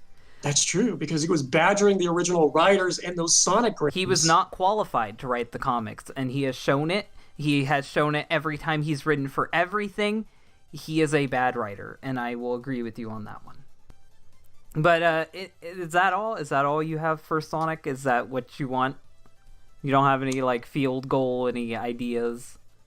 Again, I just have a bias towards Sadia and Archie, and I just wish they would get the acknowledgement they deserve. Is there any final thoughts you want to say, Dumbsville, about all of this? Talking to you, I'm just gonna say this right now. You know, after all this time, just talking to you, it's kind of like, I'm sure you understand. You know, back in the day, I kind of, was more clowny, but like now talking to you in person, it's really a big perspective change on a lot of things, and I think that you're a chill guy. I fuck with it. I think that this has been an eye-opening experience for me. Big eye-opening experience, because there's a lot of with the internet. There's a lot of shit that you just don't know. A lot of shit can be one-sided. A lot of shit can just be like, it's weird. It's really weird. But I'm glad I talked to you today, and it's really opened my eyes. Okay, Danny, your final thoughts on all this? It's sort of a similar thing, because when I was doing my homework for this podcast, I was watching the Sonic Insanity Dylan did, because that's all I could really find. That only covered Rick Monk. I haven't even done one on Kuta, but I guess I don't have to now. Yeah, but I didn't know that your alternate names or anything. I was just like, okay, Rich Monk, we're just gonna look at this guy, let's do some homework. And all I could see was this diaper stuff and people telling me about it. I was like, oh god. And that was my initial response, not to mean it any offense, but my response was, is this all we're gonna talk about? What is this guy? But then you talking here, you telling your story about the movie pitch and all that stuff, it's like I was just in silence because I was so surprised at how far you went, how much you have actually done. Holy crap, I underestimated you, dude. Oh my god. You've every Sonic fan's dream is probably to make a movie of some kind relating to their favorite part of Sonic. It was my dream at one point, but you fucking were probably one of the people who got the furthest at getting there. He is the furthest. Until someone can fucking show anything otherwise, he got up there. You went to people dude, I can't believe it. I guess my final thoughts will be, I was wrong about you with the Sonic movie. Entirely wrong. And I would recommend everyone to disregard anything they heard about that shitty fucking movie. It's all fucking Spax's fault. Spax is a terrible person, and I'll never fucking like that retard. But on that same note, there's an opposite side to that coin. I'm going to hold you to all the stupid shit you ranted about with Sonic, the fucking green eyes and everything, and I'm gonna hold you to the diaper shit. It's still cringy, and the lol count is deserved, but I think the Sonic movie shit should be expunged, and that should 100% go to Hoodie. Hoodie deserves all credit for that thing sucking. I couldn't agree with you more. I just wish that people could actually understand the person that I am. Excuse me, and just get to know who I am besides the Twitter and all the cringe shit that happens on the internet. Excuse me, guys. I guess because this whole thing turned out, I would say just keep an eye out in my future comics. I might hide your character in the background somewhere, because this conversation went pretty good. That'd be really cute. Cool. Yeah, I really appreciate it, guys, because not a lot of people will give me the benefit of the doubt to, tell my side of the story or defend myself, because everybody's so adamant about believing all those drama articles that are posted about me. They're all gone. ED is just an archive of 2 different versions of ED. No one fucking reads ED anymore. Yeah, I mean, it's just one of those underdog stories that didn't really pan out. I hate that you got involved with Hoodie 1. That is what I'm ending this on. If Hoodie 1 ruined your life, you still would have been made fun of for the diapers, and that's deserved. You would have been made fun of for the videos, and that's deserved. But the most shit you get, the most things the Sonic fandom holds you to, it's not deserved. Blame Hoodie. His movie, from what I've seen, was all right. And if he is telling the truth, which he says he has photos of him from the studios and shit, then he went further than anyone else, and he should be considered one of the top fucking fans if he's willing to go that far. Commit 2 years of his life to it. Commit hundreds of dollars to it. I think he's a greater Sonic fan than most people. So I guess I guess that's what I'm gonna wrap it up with. I'm most that we got to the source on all this, and we got to hear it from the man himself. Like, this is crazy. Like, I've known about the story for years, since I was like, what? When was the thing in development? I've known about this like, what, 2012, 2013? But like, I didn't know that. I knew about that dude went to Sega and pitched something. I knew that, but I didn't know like the whole thing. Maybe one day we'll get Spax on here. Spax, if you're watching this and you don't like that I called you a retard 100 times, come in and talk to me. Just like I said last time with the Sammy video, if anyone in the Sonic community wants to come in here, we'll be nice to you. I didn't harass Rick Monk. I didn't harass Sammy. If you want to come in here and talk, we will be nice to you and we will hear you out. We will give you the fair trial that you deserve. We will listen to your shit. So, if you guys like this, then hit the like button. If you really like it, share. And if you want to see more, then subscribe. Thank you, Rick, for being on. And I'll see you guys next time. Bye.